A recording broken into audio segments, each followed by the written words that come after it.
Hey Dead Signal FM viewers, getting ready for bed? Wishing you a calm and cozy night. Before we start, where are you watching from and what time is it? Let's get started. The Hollow Season. 1. Marjorie Denton always believed there were two types of silence in Pinecrest, Maine. The first was the natural quiet of her remote woodland home, peaceful and comforting, like a security blanket draped over her shoulders. This silence spoke of solitude by choice, not isolation. It was why she had moved here 15 years ago, trading Boston's urban cacophony for pine-scented air and starlit nights. The second silence was different.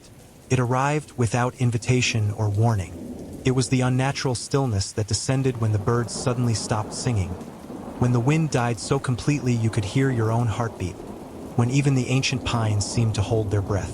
This silence had nothing peaceful about it. It felt like being watched. Today, as Marjorie stood on her back porch with a steaming mug of coffee, it was the second kind of silence that surrounded her. The forest beyond her yard stretched for miles, dark and dense. The October morning was unseasonably warm, yet she found herself clutching her cardigan tighter around her thin frame. Her gaze drifted to the tree-line where mist coiled among the trunks like pale serpents. Something was out there. She felt it, a presence that had been gradually encroaching for weeks now. Not an animal, not human either, something else. "You're becoming an old fool," she muttered to herself, tucking a strand of silver hair behind her ear. At 62, Marjorie had spent most of her adult life dismissing the superstitions that ran like underground streams through Pinecrest. The locals spoke in hushed tones about the forest. Stories passed down through generations about things that lurked in the shadows and people who vanished without explanation. Most were attributed to the legendary Hollow Season, a period in late autumn when the veil between worlds supposedly thinned. Utter nonsense, of course. Ghost stories to scare children and keep tourists entertained. Yet the silence persisted, pressing against her ears until she could almost hear it. She was about to retreat inside when movement caught her eye, a dark shape slipping between distant trees, too large to be a deer, too fluid to be a bear. The figure paused, and though she couldn't make out any details through the mist, Marjorie felt with absolute certainty that it was looking directly at her. Her coffee mug slipped from suddenly nerveless fingers, shattering on the wooden boards. By the time she looked up again, the shape was gone. Later that morning, as Marjorie swept the broken ceramic from her porch, her phone rang. She stepped inside to answer, grateful for the human contact. "Marjorie, it's Samuel Hodges." The voice of Pinecrest's police chief brought a smile to her face. Samuel had been a gangling teenager when she'd first moved to town, working summers at the general store. Now he was in his 40s with a receding hairline and the weight of responsibility on his shoulders. "Sam, what a pleasant surprise." There was a hesitation on the line. "I wish this was a social call, Marge. We've got a situation. Marcus Riley's gone missing." The name struck a chord. "The forest ranger?" "Yeah, didn't report in yesterday. His truck was found at Blackwater Trailhead, but there's no sign of him. We're putting together search teams." Marjorie frowned. Marcus was no amateur hiker. He knew those forests better than anyone. "That's not all," Sam continued, his voice dropping. "Before he disappeared, he radioed in something strange. Said he was tracking unusual animal activity. Then he mentioned seeing lights in the forest where there shouldn't be any. His last words were, 'It's starting again.'" A chill crawled up Marjorie's spine as she glanced out her window at the tree-line. "Starting again? What did he mean?" "I don't know," Sam admitted, "but the old-timers in town are already talking. They're saying the Hollow Season has come early this year." After hanging up, Marjorie tried to focus on her work, a series of botanical illustrations for a scientific journal, but her concentration was shot. The conversation with Sam had stirred something loose in her memory, something about Marcus Riley.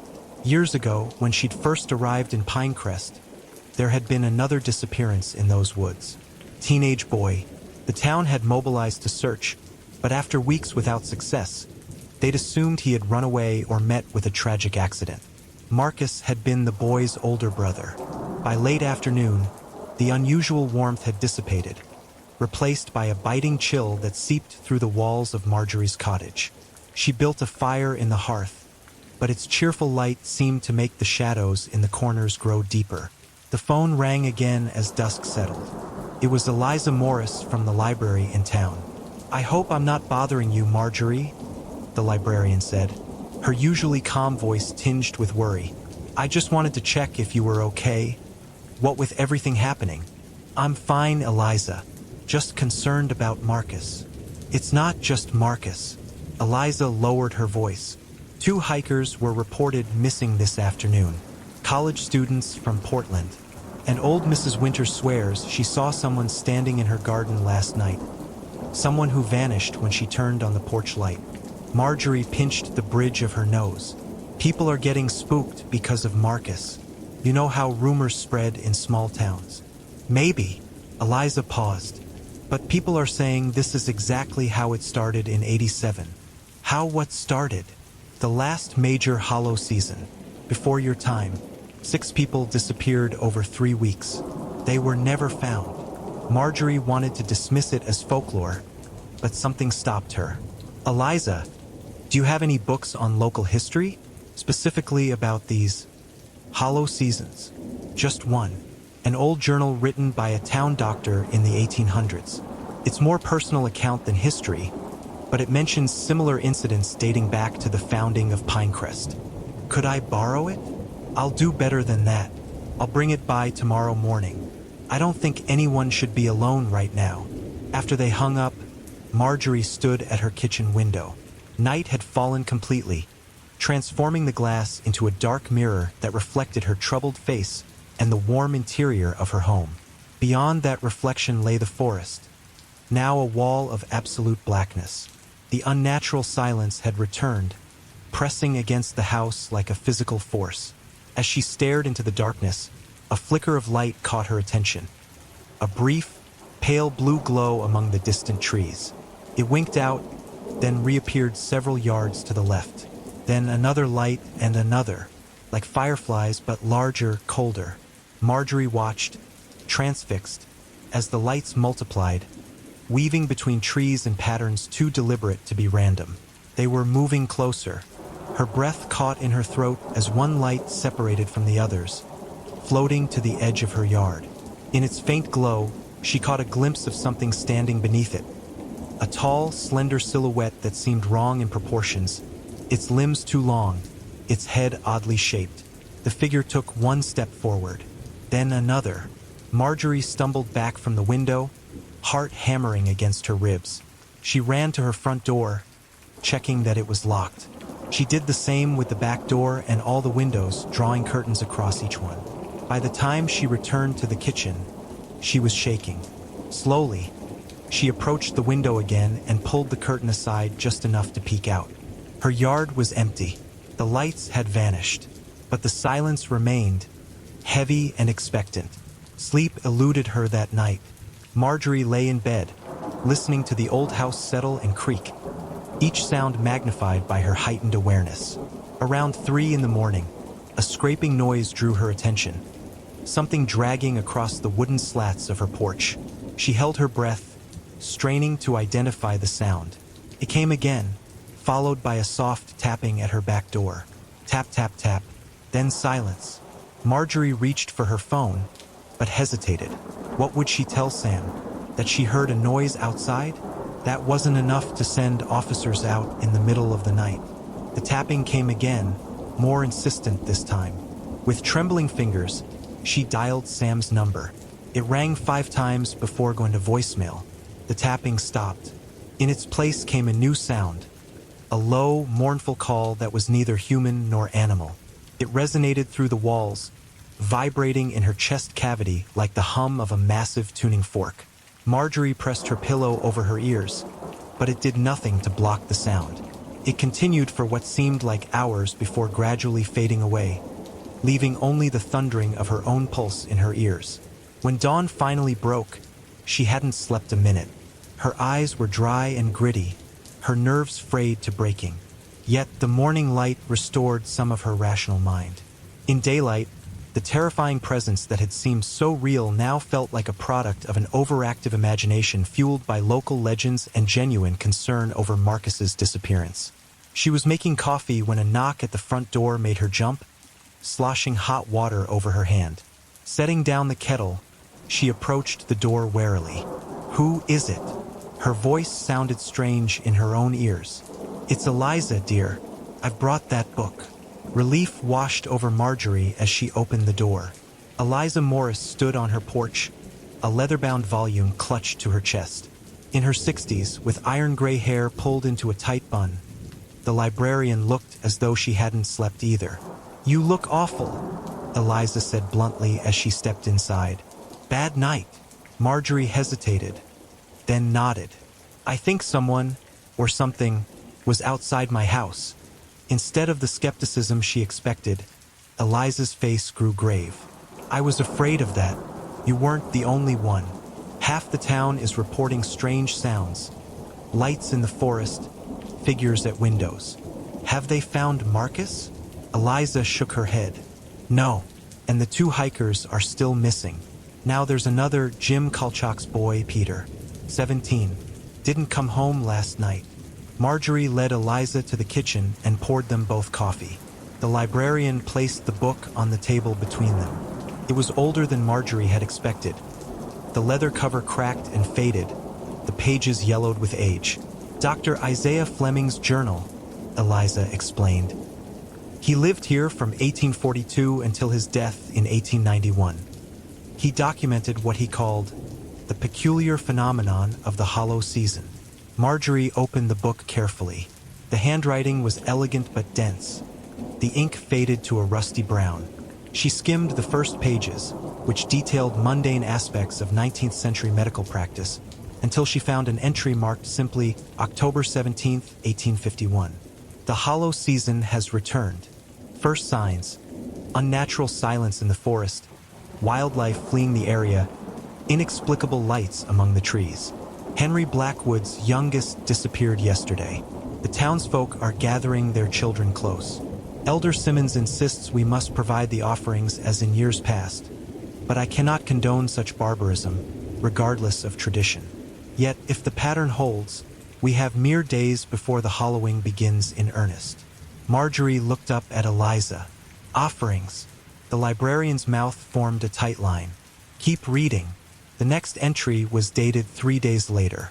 2 more missing. The lights grow bolder, approaching homes after nightfall. I caught glimpse of their bearers last evening. Figures like men but wrong in aspect, moving with unnatural grace. The council met in secret. Elder Simmons prevailed. God forgive us, the lottery will be held tomorrow. Marjorie felt a cold weight in her stomach as she continued to the next entry. October 22nd. The sacrifice has been chosen. Sarah Mills, age 16. Her family protested but were overruled. She will be taken to the stone altar at Blackwater Creek at midnight. I cannot be party to this atrocity, yet I fear what may befall us all if the old ways are ignored. The lights gather thicker in the forest tonight, as if in anticipation. "This can't be real," Marjorie whispered, though the sinking feeling in her chest told her otherwise. "There's one more entry you should read," Eliza said quietly, turning several pages forward. 3 days later. It is done. The girl is gone. The lights have retreated. The forest breathes again with natural sound. I will carry the weight of my silence to my grave. But I made a discovery at the altar after the others left. Markings in an alphabet unknown to me. I have copied them here as precisely as possible. Below the text were strange symbols, curved and angular lines forming patterns that hurt Marjorie's eyes to follow. "My God," she breathed. "Are you saying the town sacrificed people to whatever these things are?" Eliza's face was grim. According to Fleming's journal, it happened every 40 years or so. The last recorded incident would have been around 1891, the year of his death. There's nothing in the town records about it after that. But you mentioned 1987. That's almost 100 years after the last documented hollow season. And now, almost 40 years later, it's happening again. Eliza tapped the journal. Fleming believed there was a cycle to it, tied to celestial events. But this is early, even by his calculations. Marjorie's thoughts raced. So what do? We can't just sit back and let more people disappear. I don't know. Eliza's voice was small. I brought this to you because you're not from here. You don't have the same blindness that locals develop toward our darker histories. And as a botanical illustrator, you have a scientific mind. Before Marjorie could respond, her phone rang. It was Sam. Marjorie? Are you home? His voice was tight with urgency. Yes, with Eliza. What's wrong? Stay inside.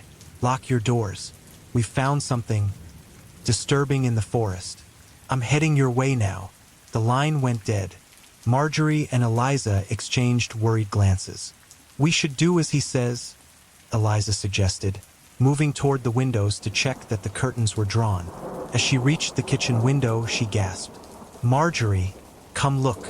Outside, the day had grown unexpectedly dark, as if heavy storm clouds had rolled in. But when Marjorie joined Eliza at the window, she saw the sky was clear. The darkness was coming from the forest itself. A rolling mist that moved against the wind, creeping across her yard like a living thing. And within that mist, lights began to appear, the same pale blue glow she had seen the night before. Dozens of them now, hovering at the edge of the treeline. They've never come out in daylight before, Eliza whispered, her face pale. The librarian's words were cut short by a sharp crack. The sound of wood splintering came from the back of the house. Someone's breaking in, Marjorie hissed, grabbing a heavy cast iron pan from the stove. The two women moved cautiously toward the rear of the cottage. The scraping sound Marjorie had heard the previous night was louder now, coming from the back door. The door itself shuddered in its frame as something pushed against it. Then, abruptly, the noises stopped. A new sound replaced them, a wet, sliding noise accompanied by labored breathing. Something was moving along the outer wall, toward the side of the house where a small window looked into Marjorie's study. They followed the sound, keeping a safe distance from the walls. As they entered the study, they heard a light tap on the window glass. The curtains were drawn, but a gap at the edge revealed a sliver of the outside world. Marjorie forced herself to approach, raising the pan defensively as she reached with her other hand to pull the curtain aside. A face pressed against the glass. Not a face exactly, but something trying to approximate one. The features were blurred and shifting, as if struggling to settle on a final form. Only the eyes were distinct, black, reflective orbs that caught and held her gaze. Marjorie stumbled back with a cry of horror. The thing at the window made no sound, but its mouth opened in what might have been a smile, revealing teeth too numerous and sharp to be human. A sudden pounding at the front door made both women jump. Marjorie! Eliza! It's Sam! Let me in, quickly! Marjorie ran to the front door, checking through the peephole before unlocking it with shaking hands. Sam burst in, slamming the door behind him. His uniform was torn and muddied, his face scratched and pale with shock. They're everywhere, he panted. All through the forest. We found Marcus, what was left of him, and the others too, all gathered at some kind of stone structure near Blackwater Creek. Eliza made a small, choking sound. The altar. Sam's eyes widened. You know about it? Eliza gestured to the journal still open on the kitchen table. We need to show you something. As Sam moved toward the table, a thunderous crash came from Marjorie's study. The sound of breaking glass was followed by that strange, wet sliding noise now inside the house. They're in, Marjorie whispered. Sam drew his service weapon. Get behind me. The three of them backed toward the front door, but before they could reach it, the lights outside grew suddenly intensely bright, flooding through every window despite the drawn curtains. The air itself seemed to vibrate with that same mournful call Marjorie had heard in the night. We can't stay here, Sam said, his voice steady despite the fear evident in his eyes. We need to get to my cruiser. But they're outside, Eliza protested. They're inside now too, Sam replied grimly. At least outside we have a chance to run. The sliding, Shuffling sound drew closer, something moving through Marjorie's study toward the hallway that led to their position. "On three," Sam whispered, his hand on the doorknob. "1, 2, 3. He yanked the door open, and they burst outside into the yard. The world had changed. The mist had thickened to the consistency of soup, limiting visibility to mere yards. The blue lights hovered all around them now, like stars brought down to earth. And moving among those lights were the figures, tall, slender shapes that seemed to flicker in and out of solidity. "The car," Sam urged, pointing to his police cruiser parked in the driveway. They ran, the wet earth sucking at their feet. Behind them, something emerged from Marjorie's front door. A twisted approximation of a human form, its movements jerky and wrong. They reached the cruiser. Sam fumbled with his keys, unlocking it with the remote. Eliza yanked open the back door and scrambled inside while Marjorie ran around to the passenger side. Before she could open the door, cold fingers encircled her wrist. She looked up into the knot face of one of the figures. This close, she could see it better. A swirling mass of darkness caught in roughly humanoid form, with those terrible black eyes fixed on hers. Its touch sent ice through her veins, numbing her mind. "Marjorie!" Sam's voice seemed to come from very far away. The creature's free hand reached toward her face, elongated fingers splaying like spider legs. A gunshot cracked through the air. The figure jerked but didn't release her. Sam had fired through the open driver's window. He fired again, and this time the creature's grip loosened just enough for Marjorie to wrench herself free. She flung herself into the passenger seat as Sam fired a third shot. "Go!" she screamed. Sam gunned the engine. The cruiser's tires spun in the mud before finding purchase, lurching forward down the driveway. Shapes moved in the mist around them, reaching with two long arms as they passed. As they hit the main road, Marjorie looked back. Her cottage was barely visible through the mist, but she could see blue lights flooding every window. The figures converged on it, entering through doors and broken windows. Within moments, the entire structure was aglow with that cold, otherworldly light. "What are they?" Sam asked, his knuckles white on the steering wheel. "I don't know," Marjorie answered truthfully, "but they've come for the hollow season." 2. The cruiser fishtailed as Sam took a curve too fast, the rear tires briefly losing traction on the wet asphalt. Marjorie braced herself against the dashboard while Eliza clutched the seat from behind. Through the windows, the forest was a smeared green-black blur, occasionally broken by pale blue lights that seemed to pace them just beyond the treeline. "Where are we going?" Marjorie asked, her voice tight. "Town," Sam replied, not taking his eyes off the road. "Need to warn everyone, organize an evacuation." "It may be too late for that," Eliza said quietly from the back seat. She was clutching Dr. Fleming's journal to her chest like a shield. "If the pattern holds true, they won't stop until they've taken what they want." "And what is that exactly?" Sam demanded. Eliza met his eyes in the rearview mirror. "Sacrifices. According to the journal, one for each 40 years that pass. The last confirmed hollow season was 1891. That's over 130 years. They'll want at least 3. Marjorie turned to look at the librarian. "The missing people, Marcus, the hikers, the Kolchak boy, that's already 4. Eliza shook her head. "Those aren't sacrifices. Those are, I don't know, scouts, maybe, or food. The journal suggests they need specific individuals chosen through their lottery." Sam's face hardened. "Well, they're not getting anyone else. I don't care what some old journal says." The cruiser crested a hill and Pinecrest came into view below, a small collection of buildings nestled among the pines. But something was wrong. The mist they had fled at Marjorie's cottage had already reached the town, rolling through the streets like a sentient fog. And with it came the lights, dozens of them, floating between buildings. "My God," Sam breathed. "It's everywhere." As they descended toward the town, they could see people running, seeking shelter. A few cars were speeding away, heading for the highway that connected Pinecrest to the outside world. But most residents seemed caught by surprise, trapped by the rapidly advancing phenomenon. Sam pulled into the town square, stopping in front of the municipal building that housed both the police station and town hall. A small crowd had already gathered there, their faces pinched with fear. "Stay close to me," Sam said as they exited the car. They pushed through the crowd toward the building's entrance.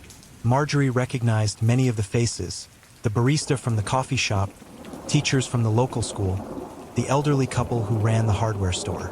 All were talking at once, demanding answers. "Quiet!" Sam's authoritative voice cut through the babble.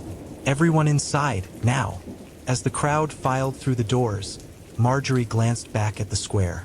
The mist had reached it now, tendrils curling around street lamps and park benches. And at the edge of the fog stood a figure, taller than a man, its proportions subtly wrong.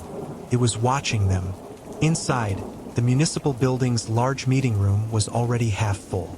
Mayor Patricia Wells, a stern woman in her 50s, was trying to maintain order from behind a podium.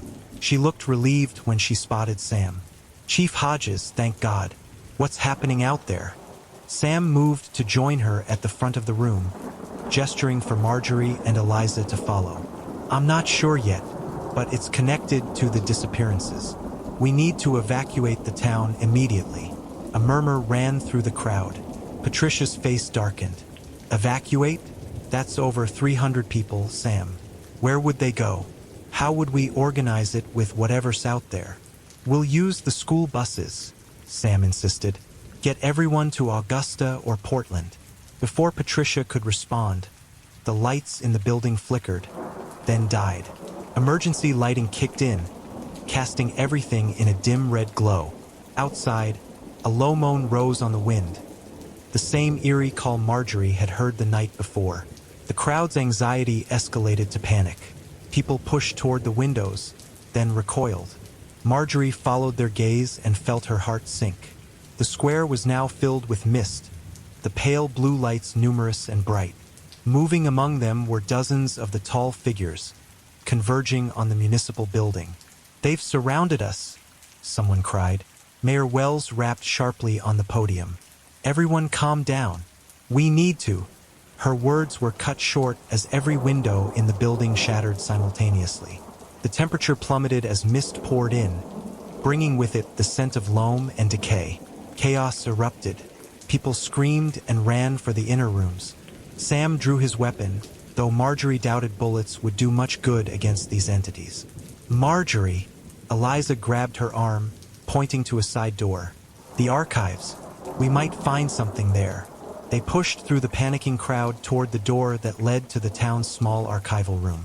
Behind them, Marjorie caught glimpses of elongated silhouettes entering through the broken windows, their movements fluid and terrible. The archive was a small, windowless room lined with filing cabinets and shelves of bound records. Eliza locked the door behind them, though Marjorie had little faith it would keep out the entities if they decided to enter. "What are we looking for?" Marjorie asked, trying to control her rapid breathing. "Anything about the Hollow season, specifically about the stone altar." Eliza was already pulling boxes from shelves. "We need to understand what they want and how to stop it." They worked quickly, searching through yellowed papers and faded photographs. Most of the records were mundane tax assessments, property deeds, birth and death certificates. But in a box marked Historical Society, 1950 to 1999, Marjorie found a folder labeled simply 1987. Inside were newspaper clippings about the disappearances Eliza had mentioned, along with police reports and a map of the forest with locations marked in red.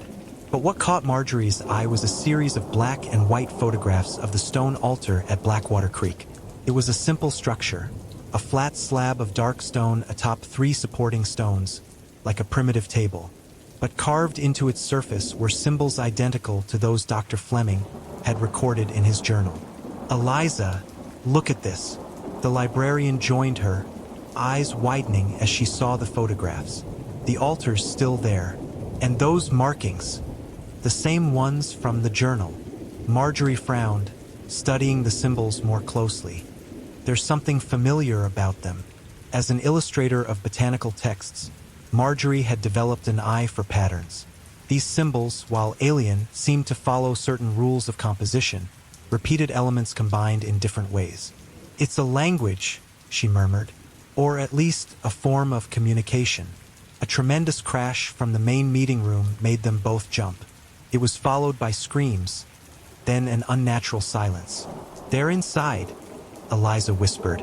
Marjorie continued flipping through the folder's contents, her movements growing more desperate. Near the bottom, she found a typed report on town letterhead, dated November 15th, 1987. The title read simply, "Resolution of Hollow Season Incident." The report was brief and clinical, detailing the town council's decision following the disappearance of 6 residents. What it described made Marjorie's blood run cold. "They did it," she breathed. "In 1987, the town council selected someone. A volunteer, they called it. Left him at the altar." Eliza looked over her shoulder. "Who?" Marjorie scanned the document. "A man named Joseph Riley." Eliza's hand flew to her mouth. "Marcus's father." The pieces clicked into place. Marcus Riley's last words. "It's starting again." He had known what was happening because his father had been the sacrifice 40 years ago. A soft tapping at the archive door silenced both women. It came again, more insistent this time, followed by a voice. "Marjorie? Eliza? Sam, let me in." They exchanged glances. Eliza moved to unlock the door. "Wait," Marjorie cautioned, sudden suspicion flooding her mind. "Sam, what did you show us at my cottage?" A pause, then the journal. Dr. Fleming's journal. Relief washed over Marjorie. It was really Sam. Eliza unlocked the door, and the police chief slipped inside, locking it again behind him. His uniform was torn, his face smeared with dirt and what looked like blood. "They've taken 5 people," he said without preamble. "Mayor Wells, the Hendersons, old Mrs. Winters, and Ben from the gas station. Just selected them somehow and led them out. The rest are barricaded in the inner offices." "They're choosing the sacrifices," Eliza said grimly, "just like in the journal." Sam noticed the folder in Marjorie's hands. "What did you find?" She handed him the report about Joseph Riley. Sam read it quickly, his expression darkening. "Those bastards," he muttered. "They knew. All these years, they knew." "Not everyone," Eliza pointed out. "Just the council members from back then. And I'd wager they kept it very quiet." Sam rubbed his face, smearing the dirt further. "So what do we do now? Wait for those things to come take more people?" Marjorie looked down at the photograph of the altar. "We need to go to Blackwater Creek." "Are you insane?" Sam stared at her in disbelief. "Think about it," Marjorie pressed. In both accounts, 1851 and 1987, the entities retreated after receiving their sacrifice at the altar. It's clearly a focal point. "You're not suggesting we offer someone up," Sam said, his voice hard. "Of course not. But there might be something there. Some clue about what these things are and how to stop them." Marjorie held up the photograph. "These symbols are a form of communication. If we could decipher them." "That's a big if," Eliza said skeptically. A new sound pierced the air. That same mournful call, but now inside the building, close by. It was followed by screams from elsewhere in the structure. "They're coming this way," Sam warned, drawing his gun. Marjorie made a quick decision. She stuffed the folder and Dr. Fleming's journal into her cardigan pocket. "We need to leave now. Is there another way out of here?" Eliza nodded. "Maintenance corridor leads to the back of the building." "Then let's go." Sam led the way, gun at the ready, as they slipped into a narrow service hallway. The emergency lighting cast everything in bloody hues, the shadows seeming to move of their own accord. The mournful call sounded again, closer now, accompanied by that wet, sliding noise Marjorie had heard at her cottage. They reached a metal door marked "Emergency Exit Only. Alarm will sound." At this point, an alarm seemed the least of their worries. "It won't matter," Sam said, as if reading Marjorie's thought. "The power's out." He pushed the door open, and they emerged into the rear parking lot. The mist was thinner here, the blue lights concentrated at the front of the building. Sam's cruiser was nowhere to be seen. "They must have disabled it," he muttered. "We'll have to go on foot. The forest is that way." Marjorie pointed toward the tree line visible at the edge of town. Blackwater Creek can't be more than 3 or 4 miles. The irony wasn't lost on her. Seeking safety in the very forest that had spawned these horrors. But instinct told her the altar was key to understanding what was happening. They moved quickly but cautiously through back alleys, avoiding the main streets where the mist and lights were thickest. Occasionally they caught glimpses of the tall figures leading people away, blank-faced townspeople walking willingly, as if in a trance. Once they reached the forest's edge, Sam paused. "I don't suppose either of you knows exactly where this altar is?"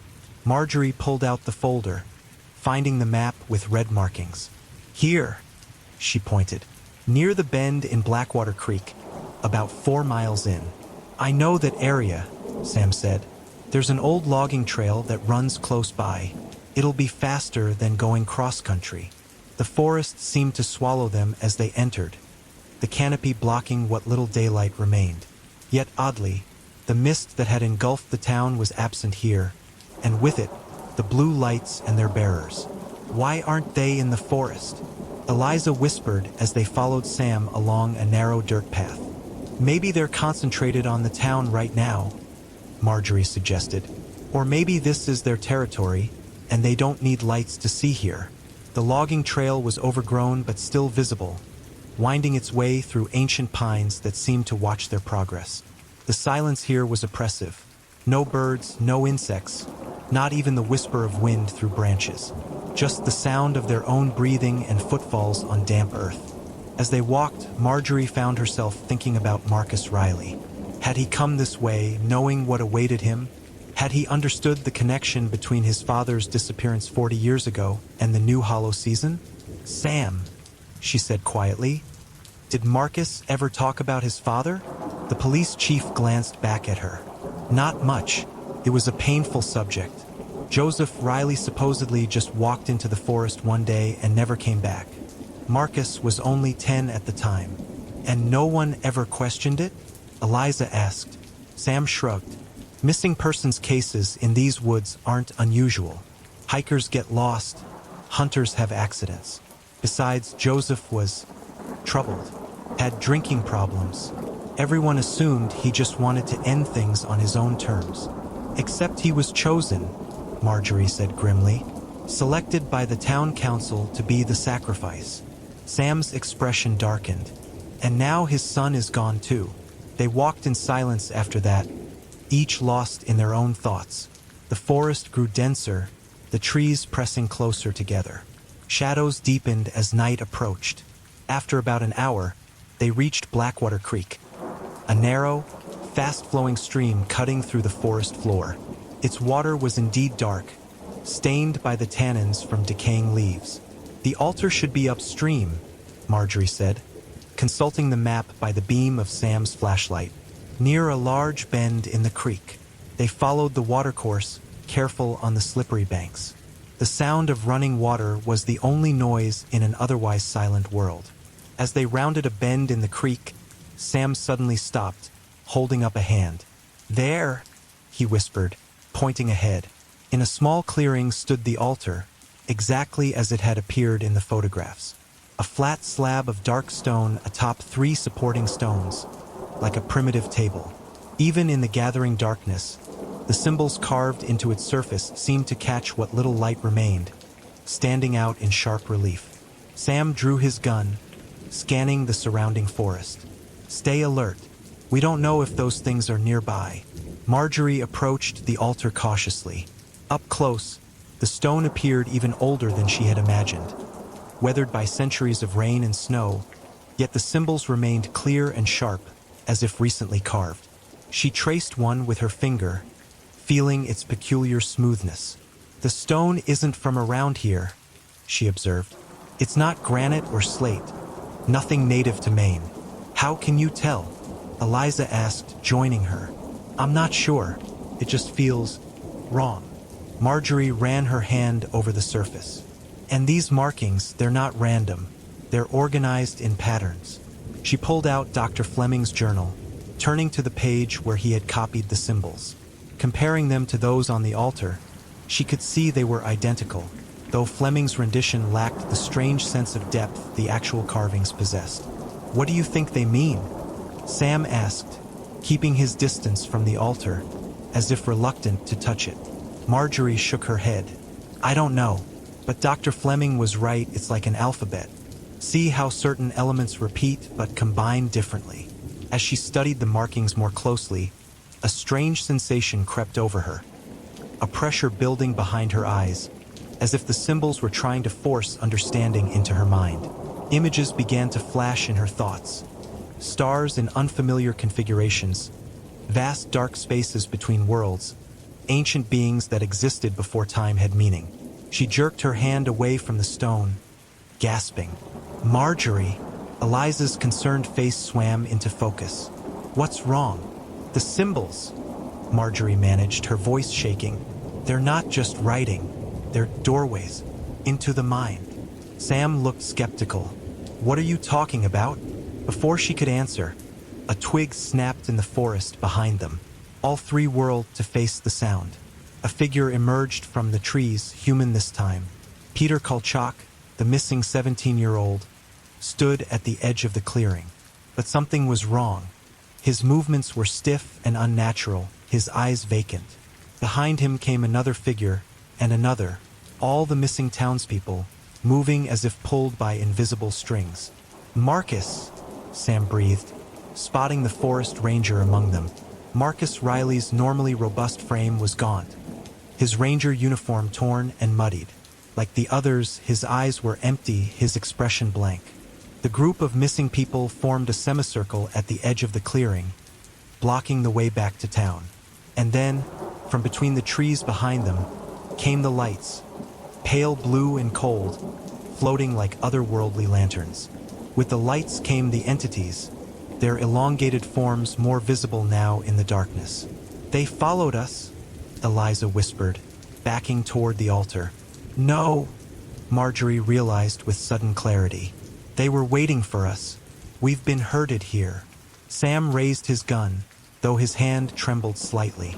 "Stay back," he called to the advancing figures. The entities showed no reaction, continuing their slow approach. The missing townspeople moved with them, step by terrible step. "We need to run," Sam urged, backing up to join Marjorie and Eliza by the altar. "Back the way we came, along the creek." But as he spoke, more lights appeared downstream, blocking their escape route. They were surrounded. The mournful call rose again, but this time it seemed to come from everywhere at once. From the trees, the air, the earth itself. The sound vibrated in Marjorie's chest, making her teeth ache. One entity detached itself from the others, moving forward until it stood directly across the altar from them. This close, its form was more defined than the others, almost solid, its elongated limbs ending in too many fingers, its head a smooth oval lacking distinct features except for those terrible black eyes. It raised a hand and made a series of gestures that seemed to correspond to the symbols on the altar. Then it spoke. Not in words, but in that same mournful tone, modulated into patterns that Marjorie somehow understood were language. And suddenly, between one blink and the next, she could see the symbols on the altar differently, not as static markings but as a form of communication. The pressure behind her eyes returned, stronger this time, as understanding flooded her mind. "They want the sacrifice," she gasped. "3 people for the time that has passed." Sam's knuckles whitened around his gun. "How do you know that?" "I can see it. In the symbols." Marjorie couldn't explain the sudden comprehension, only that it was there, burning in her brain like a fever. "They come every 40 years to collect what they consider their due. A covenant made when Pinecrest was first founded." The entity made another series of gestures, and the missing townspeople began to move forward mechanically. "Marcus, stop!" Sam called desperately to his friend. "Fight it!" The forest ranger gave no indication he had heard, his face remaining expressionless as he and the others advanced. "We need to destroy the altar," Eliza said suddenly, her voice surprisingly calm. It's their connection to our world. Break it, and they might lose their hold. Sam looked at the solid stone structure doubtfully. With what? The entity seemed to sense their intentions. It made a sharp gesture, and two of the missing hikers lunged forward, grabbing Sam before he could react. His gun discharged into the air as they wrestled him to the ground. More of the controlled townspeople advanced on Marjorie and Eliza. The librarian scrambled backward, slipping on the creek bank and falling into the shallow water with a splash. Marjorie found herself cornered against the altar, Mayor Wells and Marcus Riley closing in on her.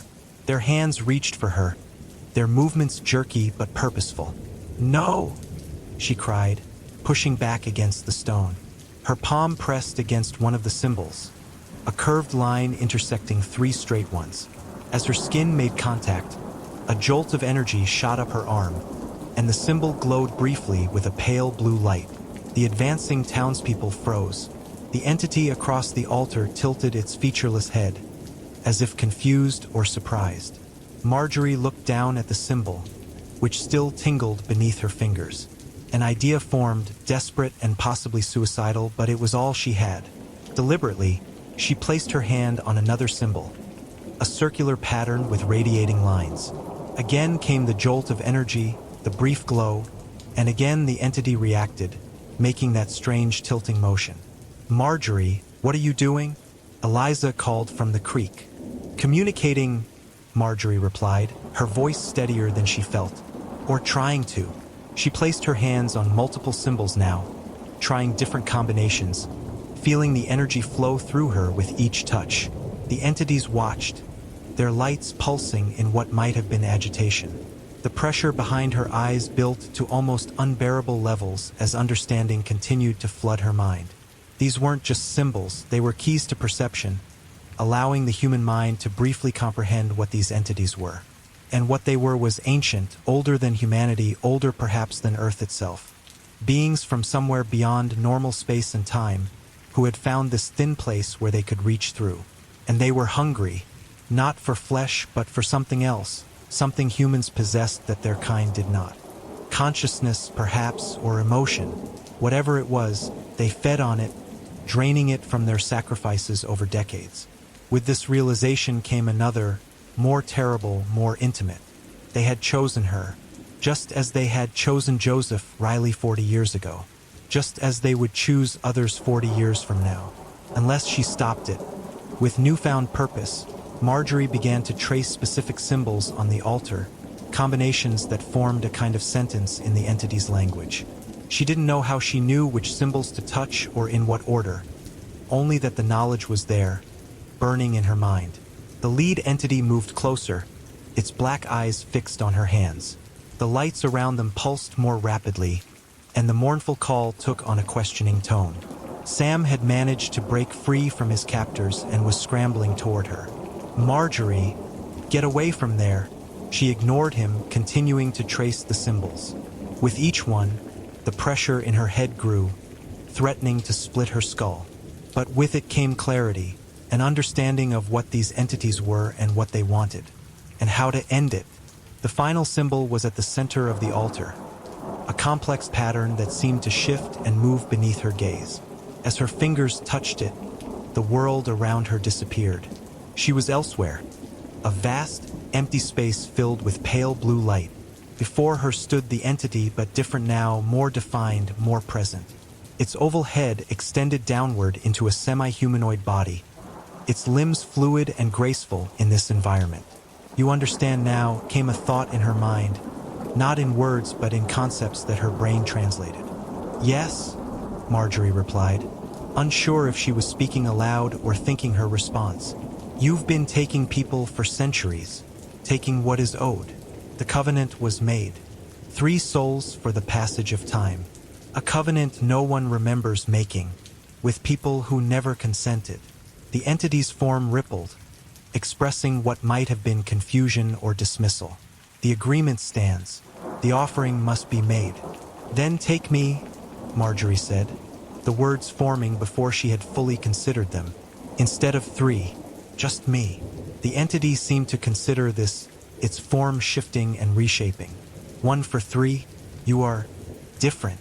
You understand our language. Perhaps you would suffice. Marjorie felt a cold certainty settle over her. This was why she had been able to read the symbols, why the knowledge had flowed into her mind so easily. She had been marked somehow, chosen long before today. "But I want something in return," she said, finding courage in desperation. "End the covenant. No more hollow seasons. No more sacrifices. Ever." The entity's form pulsed with what might have been amusement or interest. "Bold.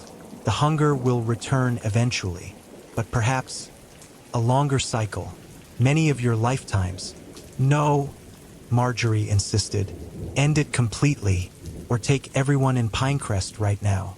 I know you can." It was a bluff. She had no idea if the entities could take an entire town. But something in their nature, revealed to her through the symbols, suggested they preferred quality over quantity. Specific souls rather than many. The entity was still for what seemed like an eternity. Then, accepted. You for the covenant's end. The hunger will be redirected elsewhere, to places between your world and ours. Before Marjorie could ask what that meant, reality slammed back into place. She stood at the altar, her hands pressed to the central symbol which now glowed with intense blue light. The entity across from her had moved closer, its hand, if that's what it was, extending toward her face. "Marjorie!" Sam's voice seemed to come from very far away. "Don't touch it." But it was too late. The entity's fingers brushed her cheek, sending waves of ice through her body. The world began to fade at the edges, darkness creeping into her vision. With her last conscious thought, Marjorie pressed her entire palm against the central symbol and focused all her will on the agreement. Her life for the end of the covenant. The symbol beneath her hand shattered with a sound like breaking glass. Cracks spread rapidly across the altar's surface, the other symbols fracturing and crumbling. A high-pitched keening filled the air as the blue lights flared brilliantly, then began to fade. The entity before her recoiled, its form becoming insubstantial. Around them, the missing townspeople collapsed like puppets with cut strings. Marjorie felt herself falling, her consciousness slipping away. The last thing she saw was Sam running toward her, his mouth open in a shout she couldn't hear. Then darkness took her completely. 3. Marjorie opened her eyes to white ceiling tiles and the antiseptic smell of a hospital room. Her body felt distant and numb, as if it belonged to someone else. A steady beeping somewhere to her right marked her pulse. "She's awake," came a familiar voice, Eliza. A face swam into view above her. Sam Hodges, his features drawn with exhaustion but relief clear in his eyes. "Welcome back," he said softly. Marjorie tried to speak, but her throat was too dry. Sam carefully helped her sip water through a straw. "How long?" she managed after a moment. 3 days, Sam replied. "They brought you to Eastern Maine Medical Center in Bangor.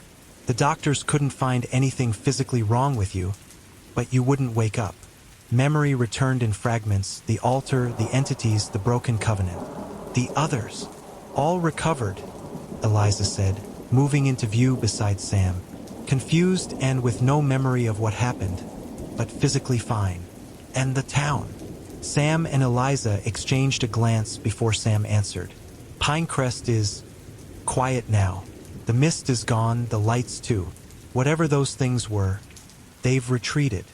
For good," Marjorie whispered. "How can you be sure?" Eliza asked. Marjorie closed her eyes briefly, feeling the lingering pressure behind them. Fainter now, but still present. "I made a deal." She told them then, as best she could, about her communication with the entity and the agreement she had made. Some of it was already fading from her mind, like a dream upon waking, but the core remained clear. Her life in exchange for the end of the hollow season. "But you're still here," Sam pointed out when she had finished. "You didn't go with them." "No," Marjorie agreed, puzzled by this herself. "Though I'm not sure why." Eliza had a theory. The altar was destroyed. Maybe that disrupted whatever process they used to take people. Or maybe they took what they needed without taking all of you, Sam suggested, his voice grave. A chill ran through Marjorie at this thought. Did she still possess whatever quality the entities hungered for? Or had they extracted it, leaving her physically intact but fundamentally changed? She would have time to consider this question in the weeks that followed.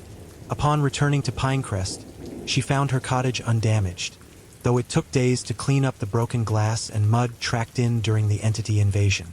The town itself slowly returned to normal, or as normal as it could be after such events. Most residents treated the incident like a collective hallucination or a natural disaster, speaking of it in hushed tones if at all. The missing people who had returned claimed to remember nothing, though Marjorie sometimes caught Marcus wryly looking at her with an expression that suggested otherwise. Dr. Fleming's journal and the town records Marjorie and Eliza had discovered were quietly added to the historical archives, no longer hidden but not widely publicized either.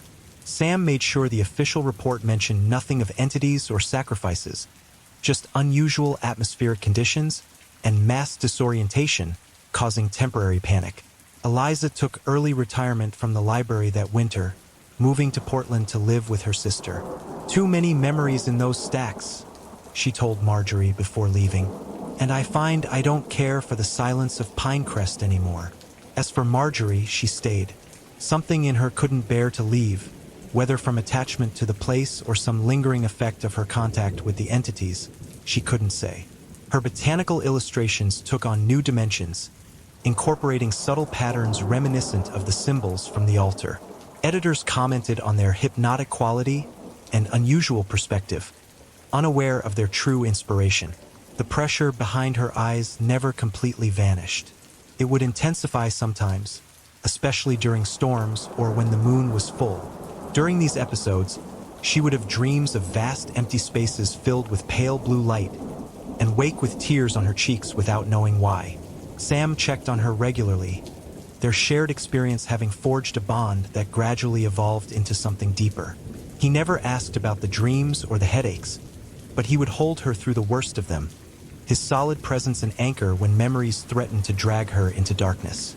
A year after the hollow season, Marjorie visited the site of the altar. Blackwater Creek still flowed, dark and swift, but the clearing had changed. Where the altar had stood was now a circle of white mushrooms, a fairy ring, folk would call it. At its center grew a single pine sapling, already taller than it should be for its apparent age. As Marjorie stood there, listening to the sound of running water and the returned songs of birds, she felt a familiar pressure build behind her eyes. But this time, instead of pain, came understanding, not in words but in certainty. The covenant was indeed broken. The entities had withdrawn, their hunger redirected elsewhere, to places between your world and ours. Whatever that meant, Pinecrest would never again experience the hollow season. But the boundary between worlds remained thin here, and something of those entities remained in Marjorie, a connection, a sensitivity to things beyond normal perception. Not a curse, exactly, nor a gift, simply a change, like a scar that aches before rain. She placed her hand on the pine sapling, feeling its life force vibrate against her palm. It was growing from the exact spot where the central symbol had been.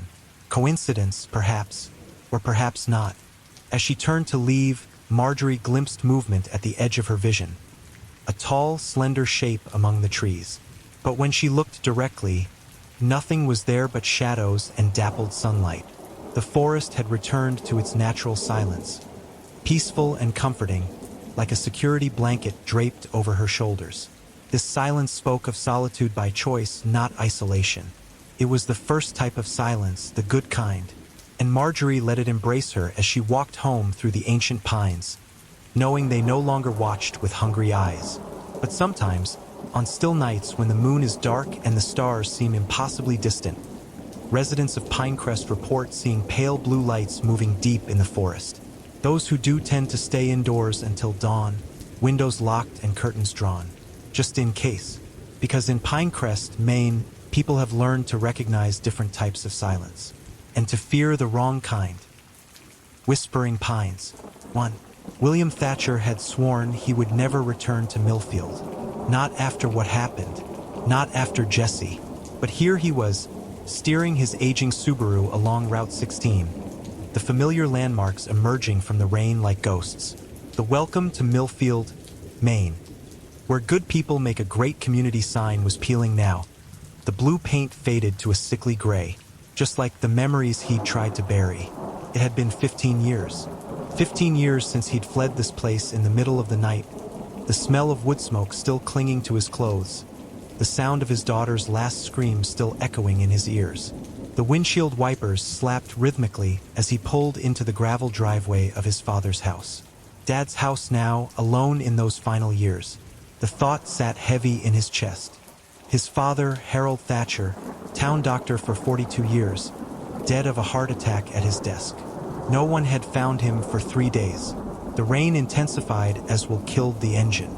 Beyond the hood of his car stood the two-story Victorian, its gabled roof and wraparound porch exactly as he remembered. The forest pressed in close behind it, the towering pines seeming to lean forward, as if whispering to the house, telling it secrets, telling it he was back. Just a week, he muttered to himself. Clean it out, sign the papers, and go. The house key felt unnaturally cold in his palm as he dashed through the downpour to the front door. The lock turned with a reluctant groan. The door swung open to reveal a darkened hallway that smelled of old books, pipe tobacco, and something else. Something medicinal that made Will's stomach clench. He switched on the lights. Nothing happened. Perfect, he sighed, retrieving his phone to use as a flashlight. The beam swept across the familiar entryway, illuminating the grandfather clock, the coat rack, the faded wallpaper his mother had chosen 30 years ago. He moved deeper into the house, toward the kitchen where he knew his father kept emergency candles. The beam of light caught something on the wall, a framed photograph. Will approached it, his breath fogging slightly in the chill air. It was a family portrait from when he was 12, his mother still alive, his father's hair still dark, and between them, a gap where someone had been carefully cut out of the photo. Jessie, his daughter. A sound from upstairs made him freeze. A soft thud, like a book falling from a shelf. Will's pulse quickened. Hello! His voice sounded thin in the empty house. No answer came. Old houses settle, he told himself, moving toward the kitchen, especially in the rain. The kitchen was neat and sparse, just as his father had kept it after Mom died. Will found the emergency drawer and pulled out candles and matches. As he lit the first one, the yellow flame cast dancing shadows across the room. The refrigerator hummed softly, then fell silent as the power fluctuated. Will's phone buzzed in his pocket, making him jump. He answered without checking the caller ID. Hello, Will, it's Margaret Holloway. I heard you were coming back. Her voice was older now, but unmistakable. The same voice that had testified against him at the inquest. News travels fast, he replied, keeping his tone neutral. It's Millfield. Pause. I thought you should know that things have been happening again. A chill ran down Will's spine that had nothing to do with the drafty kitchen. What things? Children seeing things in the woods, behind your father's property, where it happened. Will closed his eyes. I have nothing to say about that, Margaret. Just be careful out there, Will. Some folks still remember. Some folks still blame you. I didn't kill my daughter. The words came automatically, rehearsed over 15 years of sleepless nights. Maybe not directly, Margaret whispered, but you took her there. You showed her the path. Will ended the call and placed the phone face down on the counter. His hands were shaking. Outside, the wind had picked up, sending sheets of rain against the windows. The candle flame wavered, casting monstrous shadows that danced across the walls. And from somewhere in the dark house came the soft sound of a child humming. 2. Morning brought watery sunlight and the distant calls of birds in the pines. Will woke on the living room couch, his neck stiff, candle wax hardened on the coffee table beside him. He'd been unwilling to sleep in any of the bedrooms upstairs, not after that sound, that humming, which he'd convinced himself was just the wind in the eaves. The power was back on. Will made coffee in his father's ancient percolator and carried the mug to the front porch. The storm had passed, leaving the world fresh and glistening. The forest that bordered the backyard looked almost benign in the morning light, the tall pines swaying gently, green needles in her hair, dirt under her fingernails, the small red shoe they found by the creek, but never the other one. Will pushed the thoughts away and sipped his coffee. He had work to do. His father's lawyer, Alan Gideon, had left a folder of documents on the kitchen table. The will, the deed to the house, tax forms, instructions for the burial that would take place tomorrow. Harold Thatcher had specified a simple service. No fuss, no eulogy. Will wondered how many people would come. How many would stare at him, the man who had lost his daughter to the woods. By mid-morning, Will had sorted through the kitchen and study, filling boxes with items to donate. His father's life reduced to categories: keep, discard, give away. In the study, he found a locked drawer in the mahogany desk. The key wasn't on his father's keyring. Curious, Will examined the lock. It was old and simple. A straightened paperclip did the trick. Inside, he found a leather-bound journal and a small wooden box. The journal contained his father's meticulous handwriting, dated entries spanning decades. Will flipped to the last pages. October 17th. The Lowry boy came in today. Same symptoms as the others. Parents claim he's been sleepwalking, heading toward the woods behind our property. Found him 3 nights ago at the edge of the pines. When they brought him back inside, he kept saying, "The girl in the trees wants me to play." Karen Lowry asked if it could be related to the incident with William's child. I told her no. I lied. October 23rd. 3 more cases this week. All children between 8 to 12 years old. All reporting the same figure. A girl in a white nightgown, standing among the trees, calling them to come play. I've increased the dosage for each of them. Jenkins at the pharmacy is asking questions. I'll need to be more discreet. November 2nd. I went to the woods today, to the spot where they found Jesse's shoe. The place feels wrong. The air is thick there, like breathing through water. I thought I heard humming. The same song Catherine used to sing to Will when he was small. I should have told him the truth years ago. About this town. About what lives in those woods. About why his mother really died. But how do you tell your son that he's carrying it inside him? That his daughter inherited it too? The barrier is thinning again. I can feel it. God help us all if Will ever comes back to Millfield. The journal entry ended there. Will stared at the page, his father's final written words swimming before his eyes.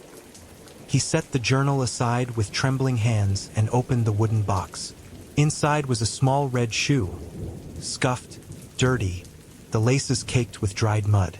Jesse's shoe, the missing one. Will dropped the box as if it had burned him.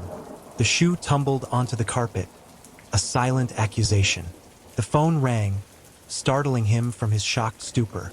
He stumbled to the kitchen to answer it. "Mr. Thatcher? It's Sheriff Dawson. We haven't met. I took over after Sheriff Hadley retired." "Yes," Will said, his mind still reeling from his discovery. "There's been an incident.